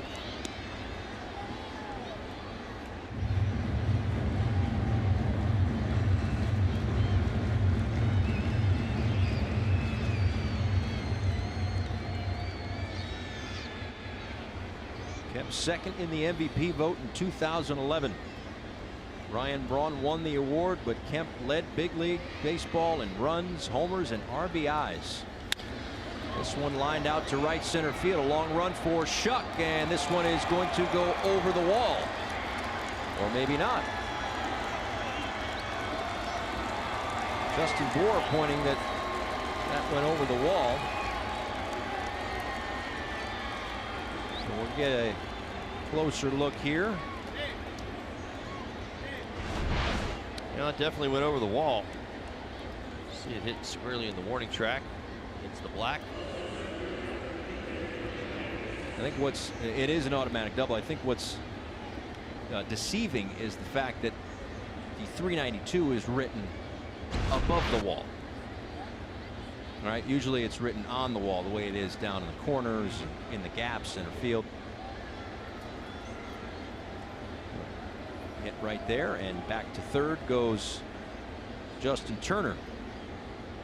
Well, how about those two guys? The 3-4 hitters for the Dodgers today. 6 hits. 5 RBIs for Turner. Kemp's got an RBI, and then you've got the Puig homer out of the 8th spot. 2 guys in the middle, Turner and Kemp. Huge offensive days. They went double-double in the 3rd, double-single in the 4th, and now single-double here in the 6th. On the ground, backhanded by Anderson. Long throw, got him. Dodgers get a couple of on, but they stay right there. In front, though, going to the bottom of the 6th.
Serving overseas or watching this game on AFN, the American Forces Network. Welcome to those in countries around the world aboard naval ships at seas, and thank you so very much for your service. Paul Severino, Todd Hollinsworth back with you. Dodgers in front 7-0. Max Muncy is in at third. So a very productive day is over for Justin Turner. 5 RBIs.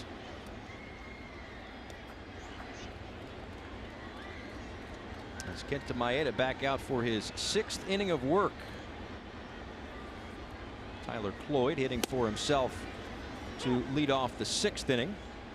It's Cloyd, and then the top of the order, Martine Prado, who is out of the game. So it's going to be J.B. Shuck next. And then Cameron Maben after those wholesale changes that last defensive inning.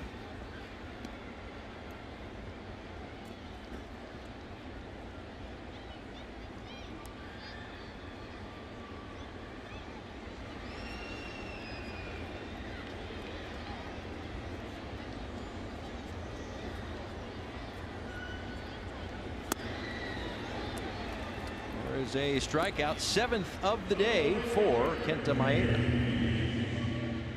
FPL is proud to support our first responders in good weather and bad. See how at FPL.com. Back here at Marlins Park, 7 strikeouts, 69 pitches for Kenta Maeda.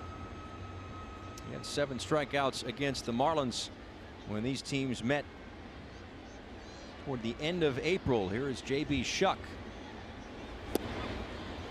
in there for a called strike.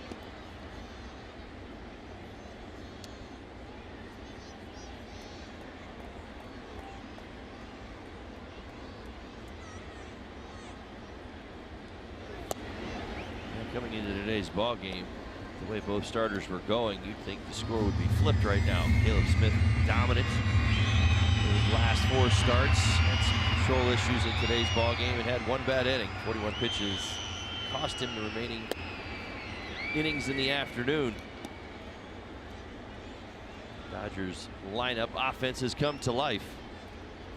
For Kenta Maeda, as I said, came in sporting a 4.75 ERA and had basically been trending in the opposite direction. You know, playing off of his start against the Marlins late April. He had 3 or 4 consecutive starts that were average or below average, and has righted the ship. Find out if it was a Marlins thing or if he's back. Strikeouts have not been an issue for Maeda this season. He's been piling them up. In fact, his strikeouts per 9 innings up over 11. Drive to second. 2 outs. Time for your Chevrolet prospect report. Zach Gallen, 8 starts, a 4-1 record, a 2.25 ERA. Look at the numbers in his last 3.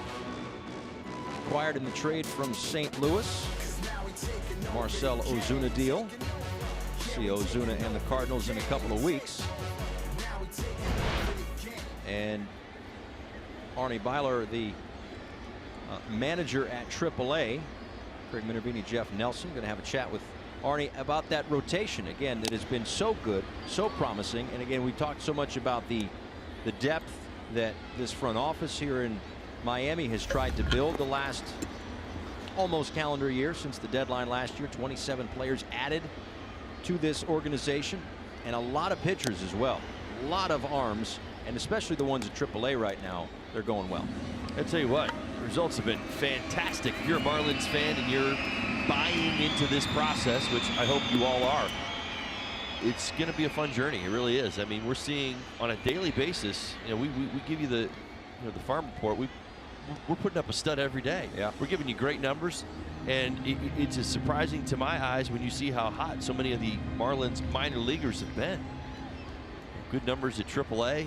Got guys in the lower minors putting up good offensive numbers as well. A lot of positive things happening around the Marlins organization. Maeda the flip to first, and the inning is over. He is through 6. Dodgers in front.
Burger and Beer Fridays.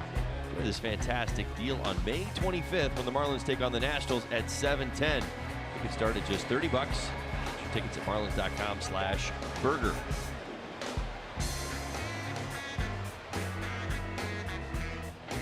Dodgers on top. Getaway day here in Miami. Dodgers head to D.C. The Marlins head to Atlanta to start a 2-city road trip. Tyler Cloyd back out there. A couple of strong innings of work.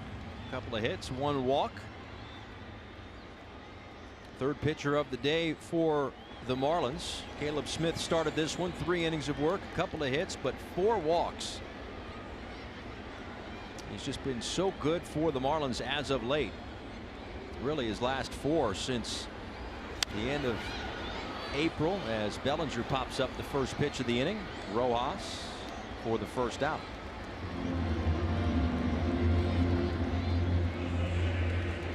So I think we're able to give Caleb Smith a pass on today. He'll certainly be frustrated, and understandably, but from a general sense, he's certainly been so good the last month or so. Junichi Tazawa worked the 4th inning, gave up 3 runs. All the runs scoring in 2 innings for the Dodgers. 4 in the 3rd, 3 in the 4th. They have 8 hits. Marlins no runs on 2 hits. Neither team with an error this afternoon, as Logan Forsythe takes a called strike. Forsythe, a couple of strikeouts today and a ground out. Cloyd got him to ground out back in the 5th inning.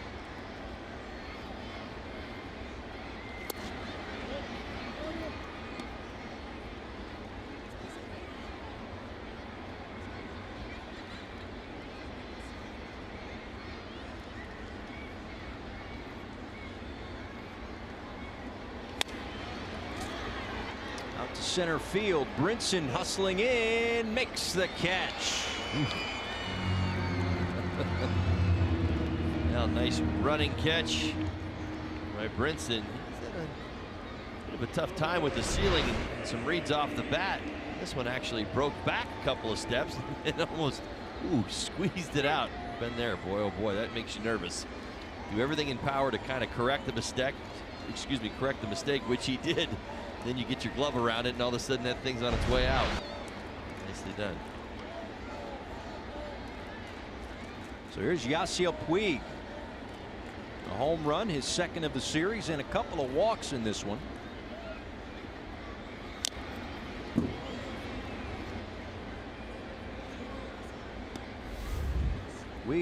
Puig rather walked twice in this ball game. He walked twice in the opener. And by drawing the free passes in the first game of this series, his first walks since April 17th. Long talk with Justin Bohr. That's right. That's right. There at first base. How do you have it figured out? He says, I'm being patient. I'm waiting for my pitch. So Puig said, try it. It's worked this series. Certainly working for Justin Bohr in the month of May.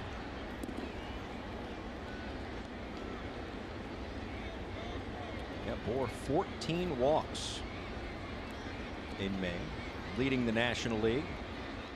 2nd in baseball to Mike Trout. Hey, look at that. There's a category where Mike Trout is leading baseball. Who'd have thunk it?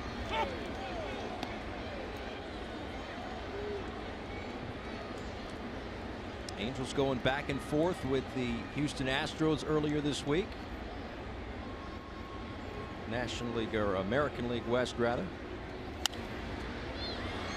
Puig, right field line. Bohr a long way back, but just out of his reach. And dropped in a perfect spot right there. So the at-bat continues. Yeah, the American League West right now, the teams at the top. Houston now with a 2-game cushion. Seattle there at 2.5 games back. Oakland at 6, game under 500. Texas Rangers. Of course, the Seattle Mariners dealt a big blow in the last week. Really 2 blows, but to the same individual, and Robinson Cano not only breaking his hand knowing that he's going to miss time, but also the 80-game suspension for violating the drug policy. A hot shot to short. Rojas is able to recover, throw safe. That got on him quick.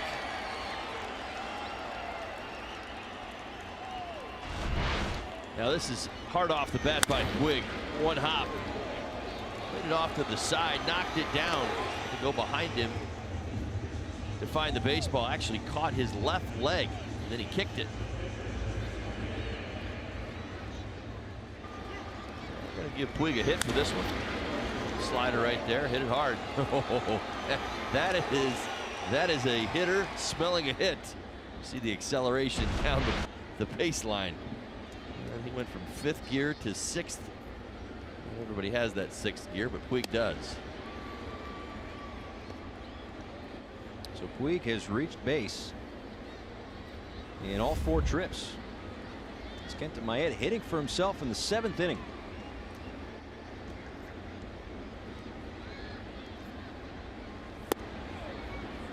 Care to venture a guess? Is the exit velocity on that ball? 107. Ooh. Off by a mile and a half. 108.5. That is a day game. You only had 1 cup of coffee, otherwise you'd be sharper. It's true. That's good. My father went to a baseball game one time. They did the guess the attendance thing, and he said, 40,312. It was like 40,317. He goes, well, yeah, but there were 5 people in the bathroom when I counted them. Right. Yeah.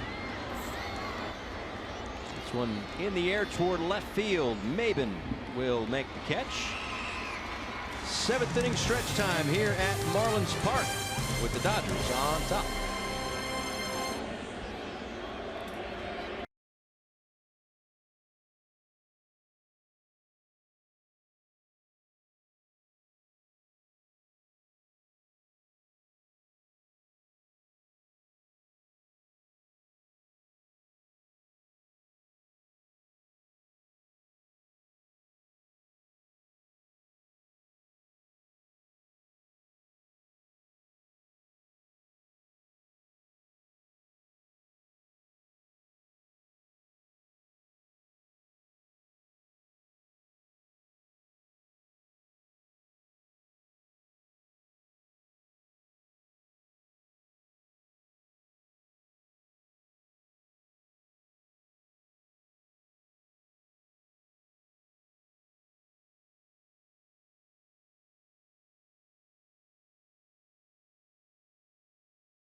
Seventh inning. Here's your Toyota inside look. Some notable Miami Dodgers. I like it. Kind of how we're thinking today. You see Alex Cora, University of Miami, now Boston Red Sox manager. Yasmani Grandal, he had a big home run to center field yesterday. University of Miami product. Lenny Harris, Charlie Huff, Charles Johnson as well. All Dodger connections. Miami connections as well. She has Manny Grandal. Day off today.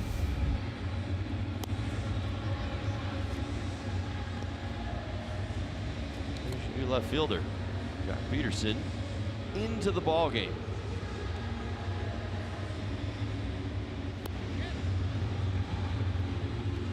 And Kenta Maeda still out there. Nice performance from him today. I'm sure the Dodgers like what they have seen. He has got himself 7 strikeouts and 2 hits allowed in 6 innings of work, and he's been extremely consistent with the efficiency. Are you kidding me? I mean, when do you see that? What was there? 3 14s? Can we put that back up again? I just got a quick glimpse of it. His pitch breakdown, 78 pitches. I mean, we talk about consistency all the time in the game of baseball, but seriously? What do we got? 3 14s, 2 13s, and a 10. Yeah, that's consistency. Yeah. Now you know why he's out there again. 104 pitches his last start. He didn't get through 5. Well, that's the thing. In this day and age, that's why I pointed out, you don't often see a pitcher hitting for himself in the 7th inning.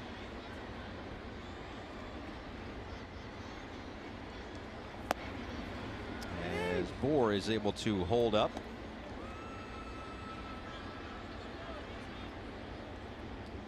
Home run rate, at-bats per home run. Justin Bohr among the National League leaders.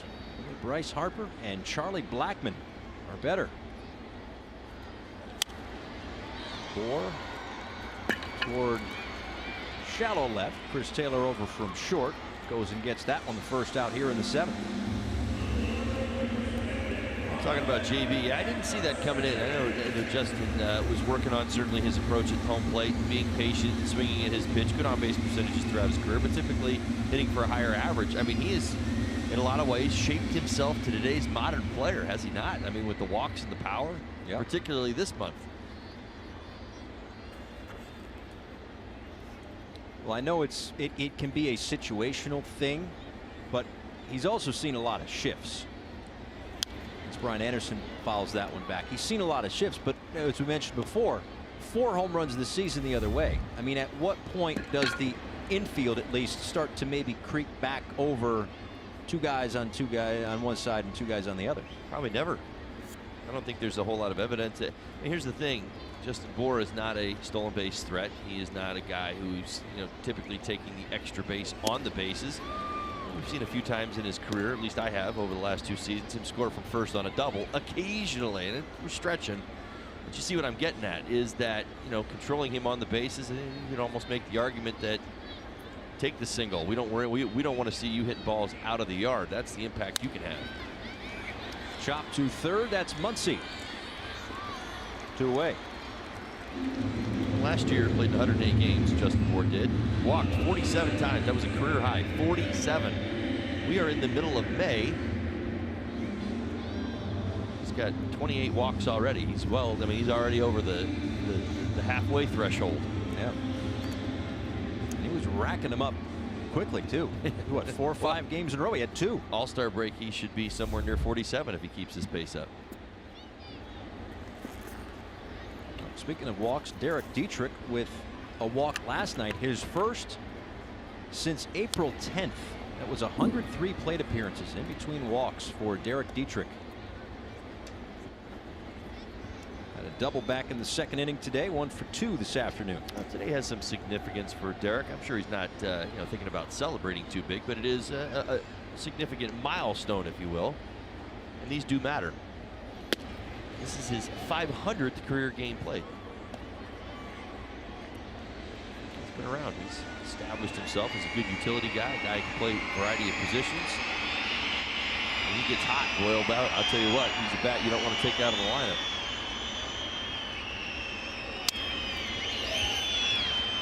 To shallow center field, and making the catch is Muncy. Over on that side of the field with the shift, goes and gets that one. Through 7 at Marlins Park.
A Thursday afternoon, a getaway day here for both of these clubs. Dodgers head to Washington, D.C. to take on the Nationals. Marlins get out of town today and head to Atlanta to take on the first place Braves. As Tyler Cloyd back out for another inning of work. 3 innings, 3 hits. Bat in relief today. Top of the Dodgers order: Chris Taylor, Austin Barnes, Justin Turner. Check that, Max Muncy. My mistake. Turner lifted from the ball game earlier. As Taylor lines a base hit into right field. His second hit of the game and 3rd time he has been aboard.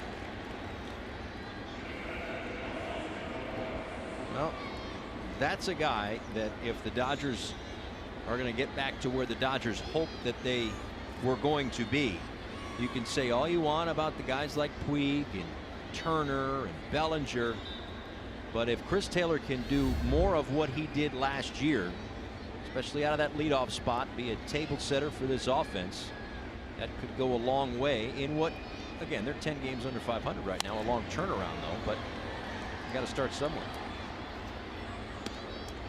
Well, it all adds up. We were talking about this a little bit before the game today, just the struggles of the Dodgers and where most people kind of have them where they should be. Most people agree probably close to a 90-win team. I think that's fair, right? Somewhere in that vicinity. How do you get there, right? So let's remember, they're 10 games under right now, so they've got to get back to 500 first, then you got to get busy winning. So they're going to have to play some really good baseball. You're going to have to play it at 30 games over in order to get to where they want to be. Close to it. And again, it's nearly impossible. A lot of the same guys are here, but it's impossible to compare last year to anything. I mean, last year was a magical run for this club. They finished the season 104-58. They got to 55 games over 500 in late August. I mean, they went on a run last year. What did they win? 52-9 or something insane. And they won 56 of 67 games. Man, that's 56-11. That's crazy. But Dave Roberts was actually saying, I think it was when we were in Los Angeles, he was asked a question about, you guys are going to turn things around or whatever. He said, or no, he was asked about last year and what was more surprising. As that one, a nice play at third by Anderson, spins to get the out at second, and Dietrich upended by Taylor, so they only get the one. It comes up none the worse for the wear. A nice play on both ends by Anderson and Dietrich. One hop in the hole. Nice job, Brian Anderson. Little extension, spin, throw, catch. Dietrich. Taylor going straight into the bag. Nothing too cranky about that, so don't get worked up. Yeah, Dietrich had to go down. He didn't make the catch. He was looking to come across and get rid of it. Taylor got to him pretty quick. Good idea he didn't throw the baseball. No harm, no foul. Just a good aggressive slide right into the base. Here's Max Muncy. Finish that point on Dave Roberts. He was asked what was more surprising last year, the impressive win streak that you just noted, or the fact that they went on a crazy run of losing in late August, early September, gearing up for the postseason. They'd lost, 11 in a row or something. It was just completely the opposite. Not as many games, but winning so much and then losing so much. And he said the losing was more surprising than anything. Well, then they corrected it. And that was the other thing that I thought was this impressive, because usually when you stop or you start something like that, it takes you usually don't recover from it at that point in the season, I guess is what I'm getting to, talking about the losing. And I guess if you want to go to Game 7 of the World Series, say what you will. Point being, they're off to a rotten start. And listen, there's lots of evidence. It's kind of trying to figure out what do they need to do better to get back to where they want to be. And I'm sure everybody in Los Angeles is busy figuring that out right now. But there's a lot of questions that surround this team. In the bullpen, they've got issues. In the lineup, daily, 7 runs on the board, and it certainly have showed some signs over the last 24 hours of coming to life. But there's some real questions there. Just the question, if you're a Dodger fan, you got to ask yourself is this: how do you assess this division? Is it still winnable? Are the Diamondbacks unbeatable? Well, this last week certainly tells you they're very beatable. Are the Rockies above everybody else? You have to worry about the Padres. Giants? Where are these teams? I think this is still a very winnable division for the Dodgers if they get their act together. Muncy pops this one up, shallow left. Out is Anderson, in is Maben, and he'll take it for the second out. Fundamentally done. Nice job by Marlins defense. Cameron Maben. Pop-up priority. Much easier catch for Maben coming in than Anderson going out. Well, for me, for LA, it's similar in a sense of the Cubs last year, the first half of the Chicago Cubs. Everybody was thinking, well, how come this team isn't winning games? Last year they were doing this, that, or the other. Well, the thing was, the Cubs were not up against the 2016 Cubs last year. They were up against the Cardinals, the Brewers, the Pirates, the Reds in that division. The Dodgers, same thing. They don't have to chase the 104-win 2017 Los Angeles Dodgers. To your point, they've got to chase the teams in that division. Well, and you know, like you look at their run differential, you know, which was coming into the series, they were right almost dead even. But the point being that they actually had the second best run differential in the division, even though they were in 4th place at the time, and at the start of today were percentage points behind San Diego. But it explains kind of what's going on. There's no one place that you say, once we get that fixed, this team will start to take off. Baseball doesn't work like that. But for the Dodgers, I do believe this. They have enough talent to win, and I don't believe that the division itself is unwinnable based on the teams that are in it. There's some good teams, but I don't think anything's out of sight. They got to get back to 500. I think that's the important part. You mentioned the Cubs. One thing the Cubs did was hover around 500 the entire time. Correct. Which is kind of like that first step off. You know, like, all right, well, we're at 500. Now we can make our run. And I think if the Dodgers can actually get themselves back to that point, you may see them take that big, deep breath and start to really push forward. First at bat of the day for Jock Peterson. Swings at this one, sends it out to center field. Brinson will make the catch for out number 3. 4 solid innings for Tyler Cloyd out of the pen. Dodgers up by 7.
(7-10-0) for LA, 0-2-0 for the Marlins. Kenta Maeda has been superb in this one, already completing the 7 innings. That is the longest outing of his season.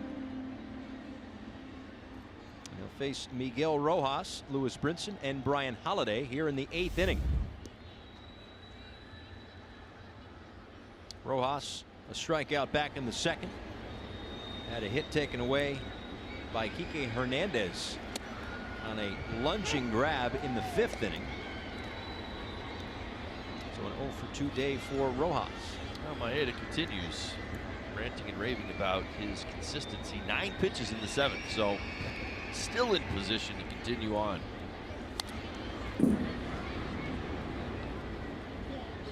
records an out this inning. Today's start will become the second longest of Maeda's career.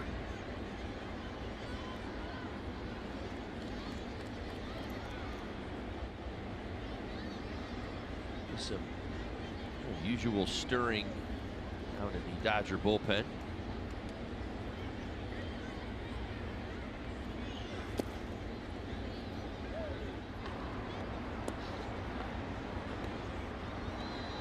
Adam Liberator is part of that combined no-hitter for the Dodgers in Monterrey, Mexico against the San Diego Padres. It's a game started by last night's starting pitcher, Walker Buehler.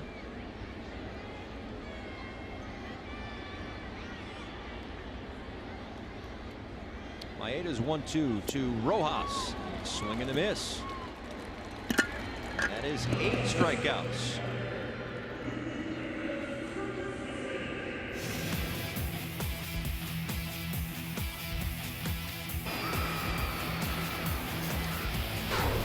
Time for the Coors Light refreshing finish.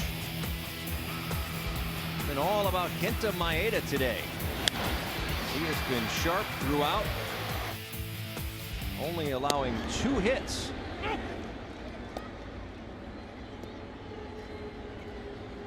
8 strikeouts after he sets down Rojas to begin the 8th.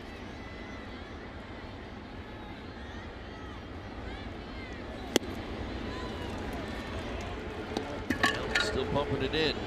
93 miles an hour on the fastball. On pitch, number 93. He's really used the secondary pitches quite effectively today. Off the end of the bat, soft liner to Bellinger for out number 2.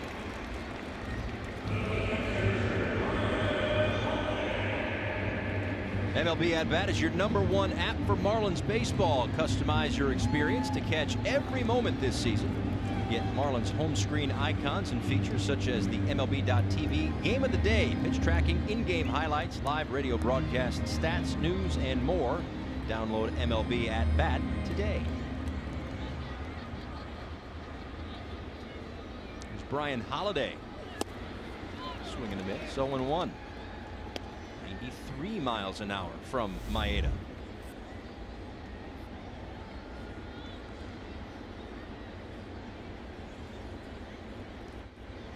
Now that JT Realmuto back for this team, the starts, of course, a little bit more rare for Brian Holiday, but sends this one out to right field, and Puig puts it away. What I was going to say was his caught stealing percentage leads Major League Baseball. Say something nice, and it goes and flies out. 7-0.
Celebrating the 25th anniversary of Marlins baseball, and it's going to be a special weekend. Sure, you've probably heard about the throwback uniforms and whatnot, and a lot of different ball players from those times, former players, managers, all kinds of stuff going to be around all weekend long. From Charlie Huff. Reliving all these classic moments in Marlins franchise history.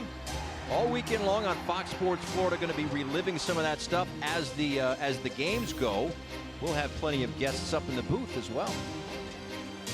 So it'll be more than just the one usual Marlins great up here that we normally have. Fun times, fun times. I'm telling you. It's always good to see everybody back together again. Tyler Cloyd starting his 5th inning of work. Season high for Tyler. He's been good. Effective. He's been efficient. And a called strike to Enrique Hernandez, who's 0 for 4 in this ballgame. Struck out back in the 3rd. One of 4 strikeouts for Caleb Smith today. He was not as sharp as we have seen him.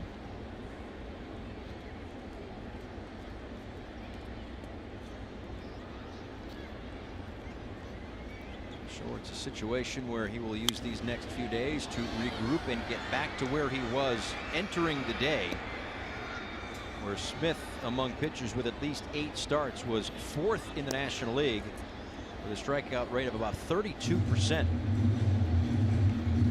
That was coming into today. 2 balls and 2 strikes to Hernandez.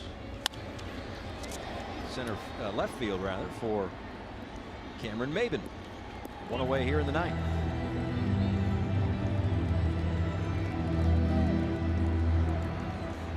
Have not seen that man in this series. Kenley Jansen. Chance for the Dodgers to get him an inning's worth of work.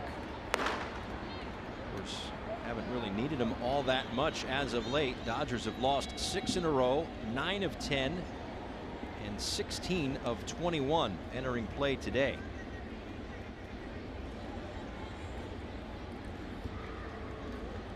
For Kenley Jansen, 5 consecutive scoreless innings. Steps in the right direction.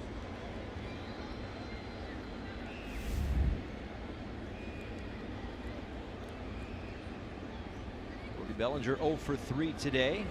Takes a look at ball 2. Jansen hasn't pitched since May 13th. Prior to that, hadn't pitched since May 9th. So there's been obviously a big time closer. He's not going to be out there in too many of these situations. I think Dave Roberts just heard me talking about the other night about nobody throwing 100 pitches anymore. He wanted to get Maeda out of the game. What's the magic number for Maeda today? He's at 96. There you go. It's like, no, making too big a deal out of these 100 pitches. We got to get him out. You know, a good day for Maeda if, in fact, he is done after 8.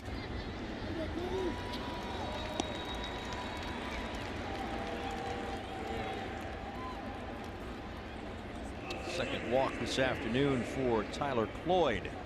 WB Mason Marlins live postgame show coming up. Greg Minervini, Jeff Nelson going to break this one down. Taking a look at the day from Kenta Maeda. If it's 8 or more, either way, a solid outing for the Dodgers starter today. We'll also hear from Don Mattingly as this team will pack up and head to Atlanta. Pitch to Logan Forsythe. This is low and away.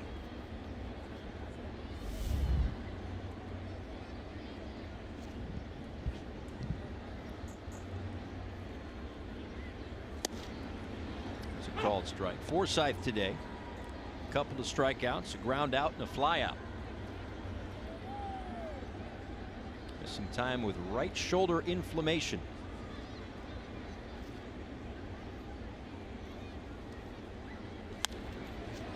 Foul back to the netting. A ball and 2 strikes.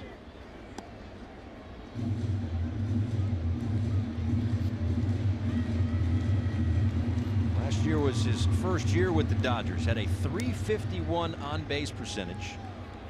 Fared very well against lefties with a .290, .418, .452 slash line. At .418 on base percentage. Was 12th best in baseball. A nice job by Dietrich to corral a wide throw from Anderson, and there are 2 away.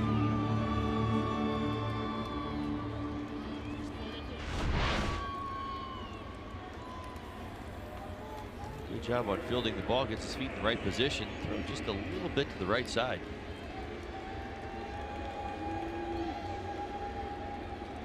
Momentum taking him into second.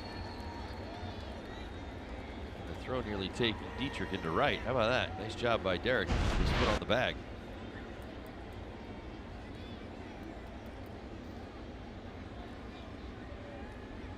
So 1 on and 2 out for Yasiel Puig.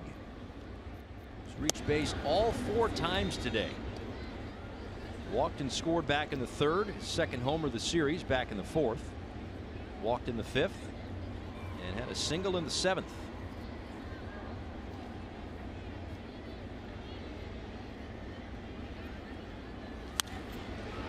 This one popped up right side. Bohr gives it a look, but that will reach the seats.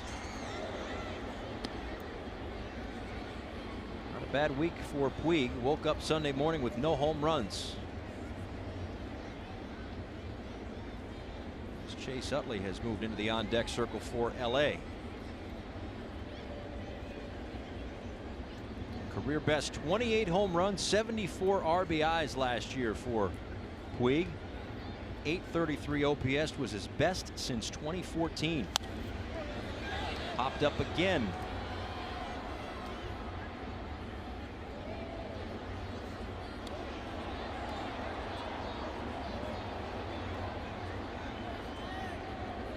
Started all 15 of the Dodgers postseason games in right field. Hit .286 with 3 homers and 10 RBIs en route to a National League pennant. Getting all the way to Game 7 of the World Series for LA last year.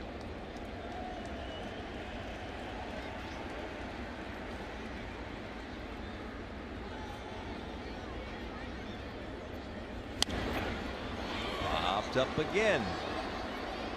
Holiday didn't have room.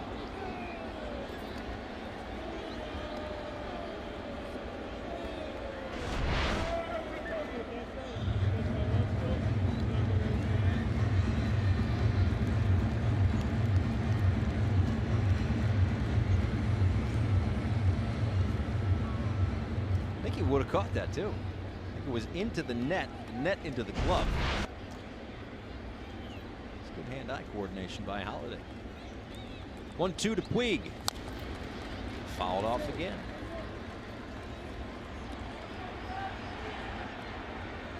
Creeping up on 80 pitches. His outing today. It's been productive though. He's Don Mattingly, Marlins much-needed relief. Be able to make their way to Atlanta. The bullpen intact, ready to go for tomorrow night's game.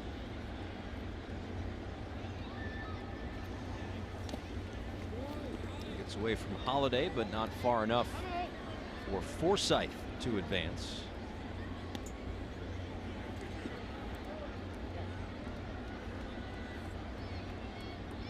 Well, you figure Cloyd's going to throw 80 pitches in this one. 21 in his last outing, but 86 in the one prior to that, 87 on April 16th. Went about 3 weeks in between outings. This is his 3rd 80-plus pitch relief outing in 2018.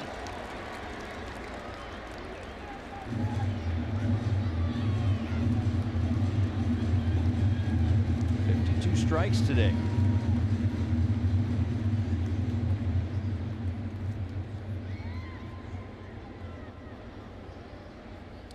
Continuing to battle against Cloyd. This will be the 8th pitch of the at-bat, and it misses low.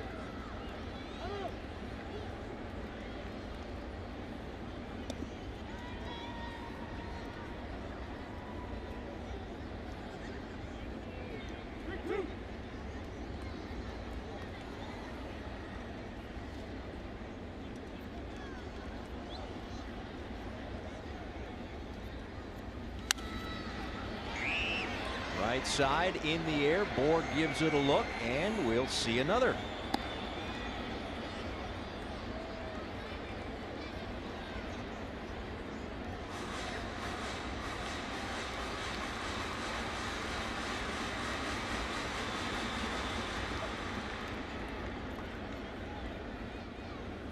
Home run for Puig came off the bat at 110 miles an hour. And when this guy is going right, the ball just flies off his bat. Not going to happen here as Cloyd gets the strikeout. A really solid outing for Tyler Cloyd despite the circumstances. 7-0 Dodgers.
By Sylvester Comprehensive Cancer Center, in pursuit of your cure.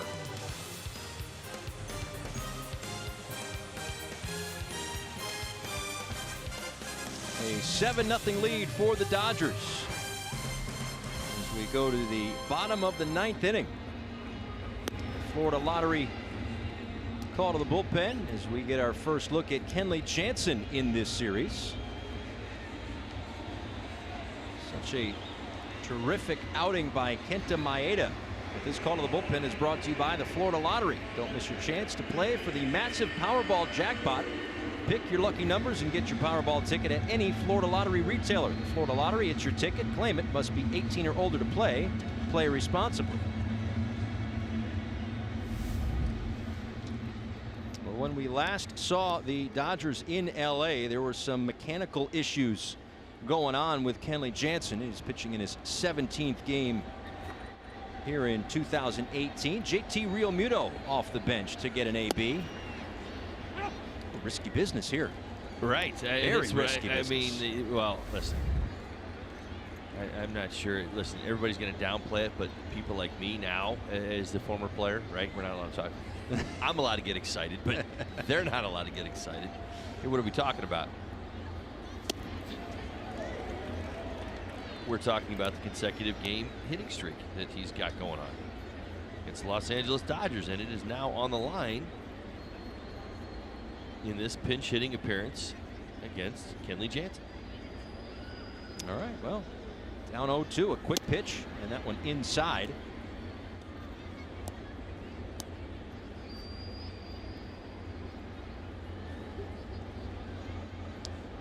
Jansen's last 5 innings, no earned runs, a hit, no walks.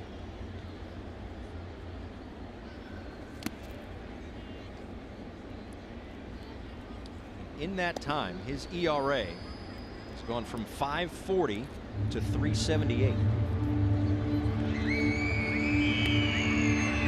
certainly getting back on track. Well, the life of a reliever, right? You know, you get that bloated ERA and you got to get it back down. You got to get it back down fast. And when you set the bar as high as Kenley Jansen has, it is, well, there's just not enough time. He's not coming along fast enough. 1.32 ERA, that's right, in 2017. My goodness. Nice job, JT Realmuto running off the cutter, 94 miles an hour. incredible season in 2017, and that's what he gets, that's how he gets graded. Everybody says Kenley Jansen, best in the business. This is what he does. Why is he not right in April? And again, some of the struggles with the Dodgers, blame being thrown this way.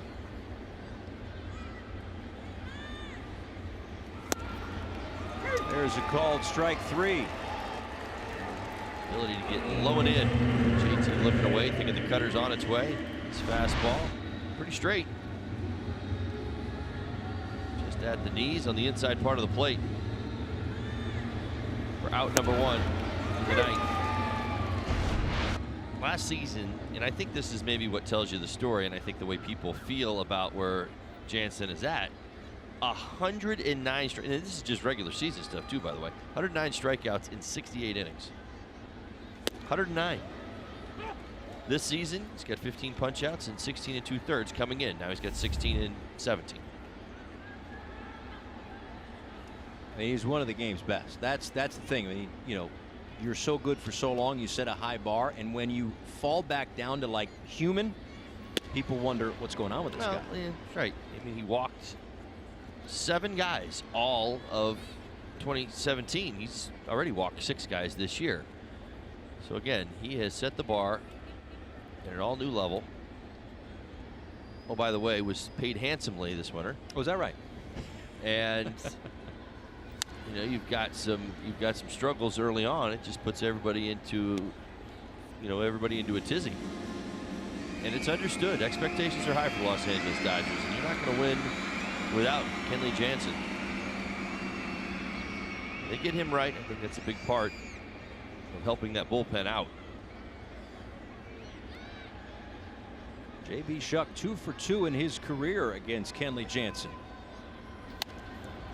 Fights that one off. Slow roller to third. Muncie's going to have to hurry, and there's another base hit for Shuck. Utilizing the speed to get down the line. He's now 3 for 3 against one of the game's best. Now this feels a little bit more like a backhand in tennis. Check this out. Cut fastball up and in. Yes, sir. Just fight it off the body. Well, and hit it where they're not. On the third base line, certainly turn your jets on. Do it. There's really no shot at this.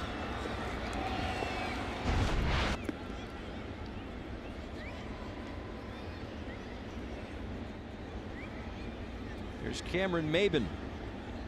Tap back to the mound in his first at bat off the bench. That was in the 6th inning.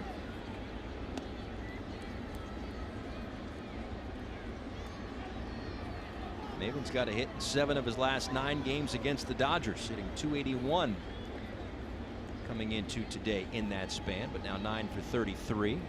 Numbers dip a little. 0-2. That is the Marlins' first hit. J.B. Shuck since Rivera's pinch hit single in the 3rd.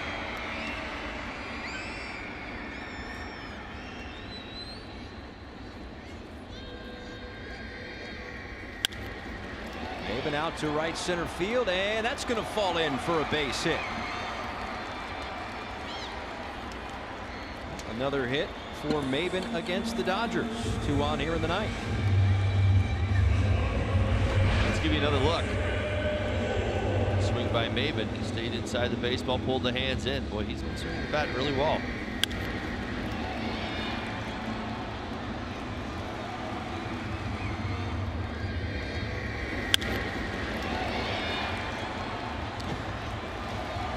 Trying to laugh that one off a little bit. Tried to get up underneath his hands, and Maben had a real nice swing, pulled him in towards his body, and was able to get some, if not all, of the barrel on the baseball. So now 2 on, 1 out. Jansen against Bohr. Bohr 1 for 2 in his career against Kenley Jansen. That one, a home run.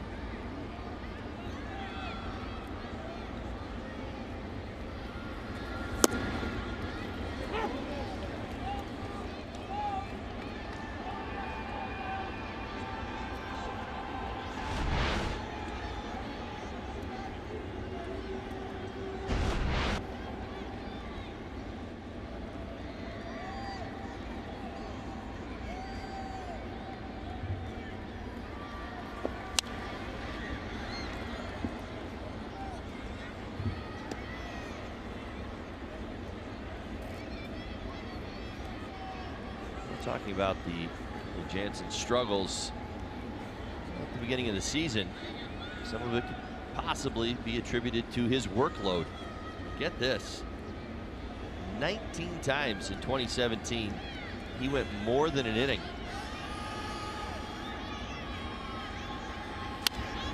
Line foul. Postseason, he went more than an inning 5 different times during the regular season.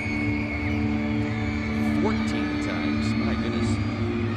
Here in 2018, he's only gone for 1 inning 1 time. So they've had to back off Jansen just a bit while he gets his arsenal and his mind right.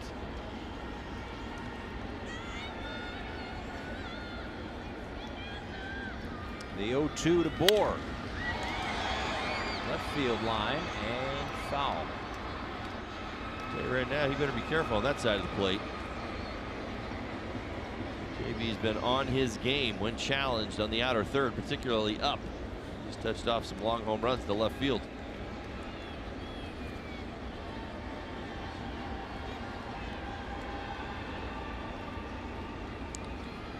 Again, the 0-2 pitch to Bohr, and again fouled straight back right on that 94-mile-an-hour pitch.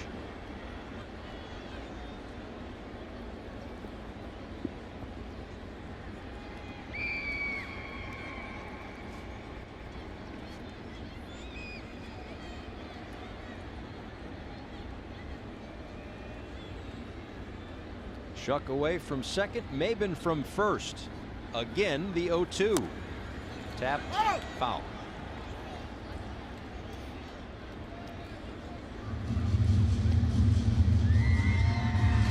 Bohr today 0 for 3, but over the course of his last 15 games, 13 for 41.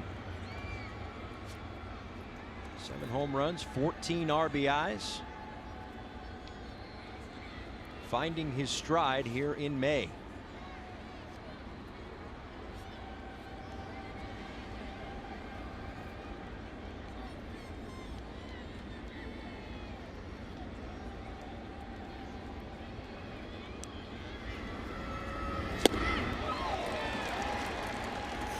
Two outs. Jansen finally able to get it by Justin Bohr. It's not a bad at bat. In fact, a productive one. You know, it goes down in the scorebook as a strikeout. JB fought off some tough pitches, including a couple of tough cutters.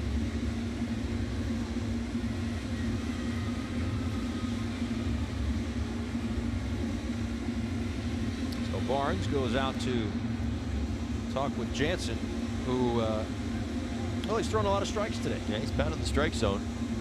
He's well rested. We talked about it. No rust.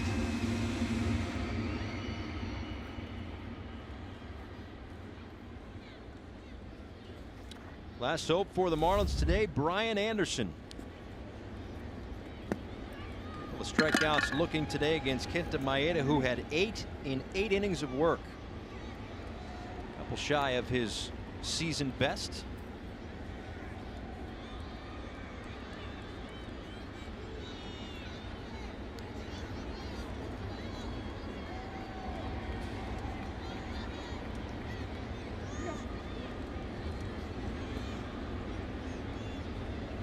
Dodgers in a position to salvage the last game of this 3-game series, but the Marlins have already won the season series against LA. Having won 4 of the first 5, taking 2 of 3 in Los Angeles toward the end of April, and winning the first 2 games of this series.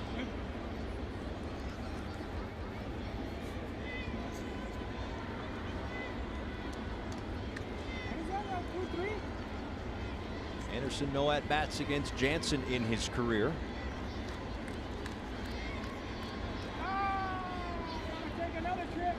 And Barnes is going to go back out there. All right. I don't think the Dodgers are in any way fearful of losing their mound visits. They're down to 3, Holly. They've got 3 left. 3 more, Barnesy, come on.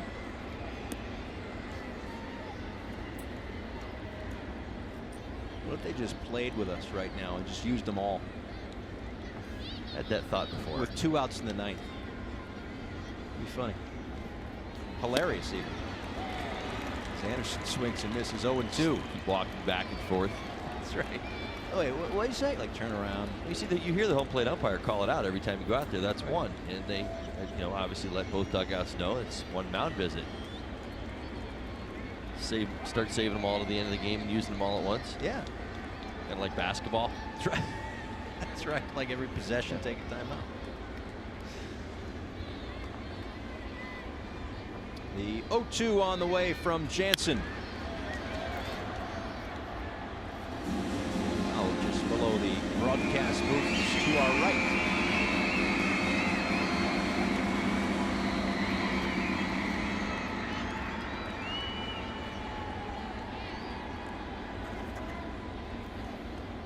Anderson was 7 for 19 with 3 RBIs against the Dodgers this season. But as I mentioned, an 0 for 3 afternoon. 0 for 4 after Jansen strikes him out. 3 strikeouts in the inning for Kenley Jansen. Dodgers shut out the Marlins this afternoon. 7-0 the final score to salvage the last game of this 3-game series.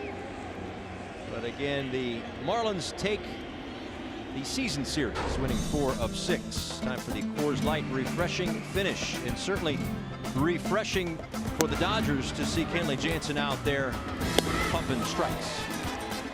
Well, this is a big day for the Dodgers as far as picking up a win, much needed win, avoid the sweep. Marlins played them tough this season. This is the last game these two teams will play each other. Marlins feeling good about the series win and on to Atlanta. Marlins baseball on Fox Sports Florida, brought to you by Kubota Tractor. Kubota. For more information or to find a Kubota dealer near you, go to gokubota.com. By Sylvester Comprehensive Cancer Center, in pursuit of your cure, and by your South Florida Honda dealers. Still much more to come here from Marlins Park. After the finale of this homestand, Dodgers win this one 7-0. For Todd Hollinsworth and our crew, I'm Paul Severino saying thanks so much. But again, much more to come. The Marlins Live post-game show on the air right after the break.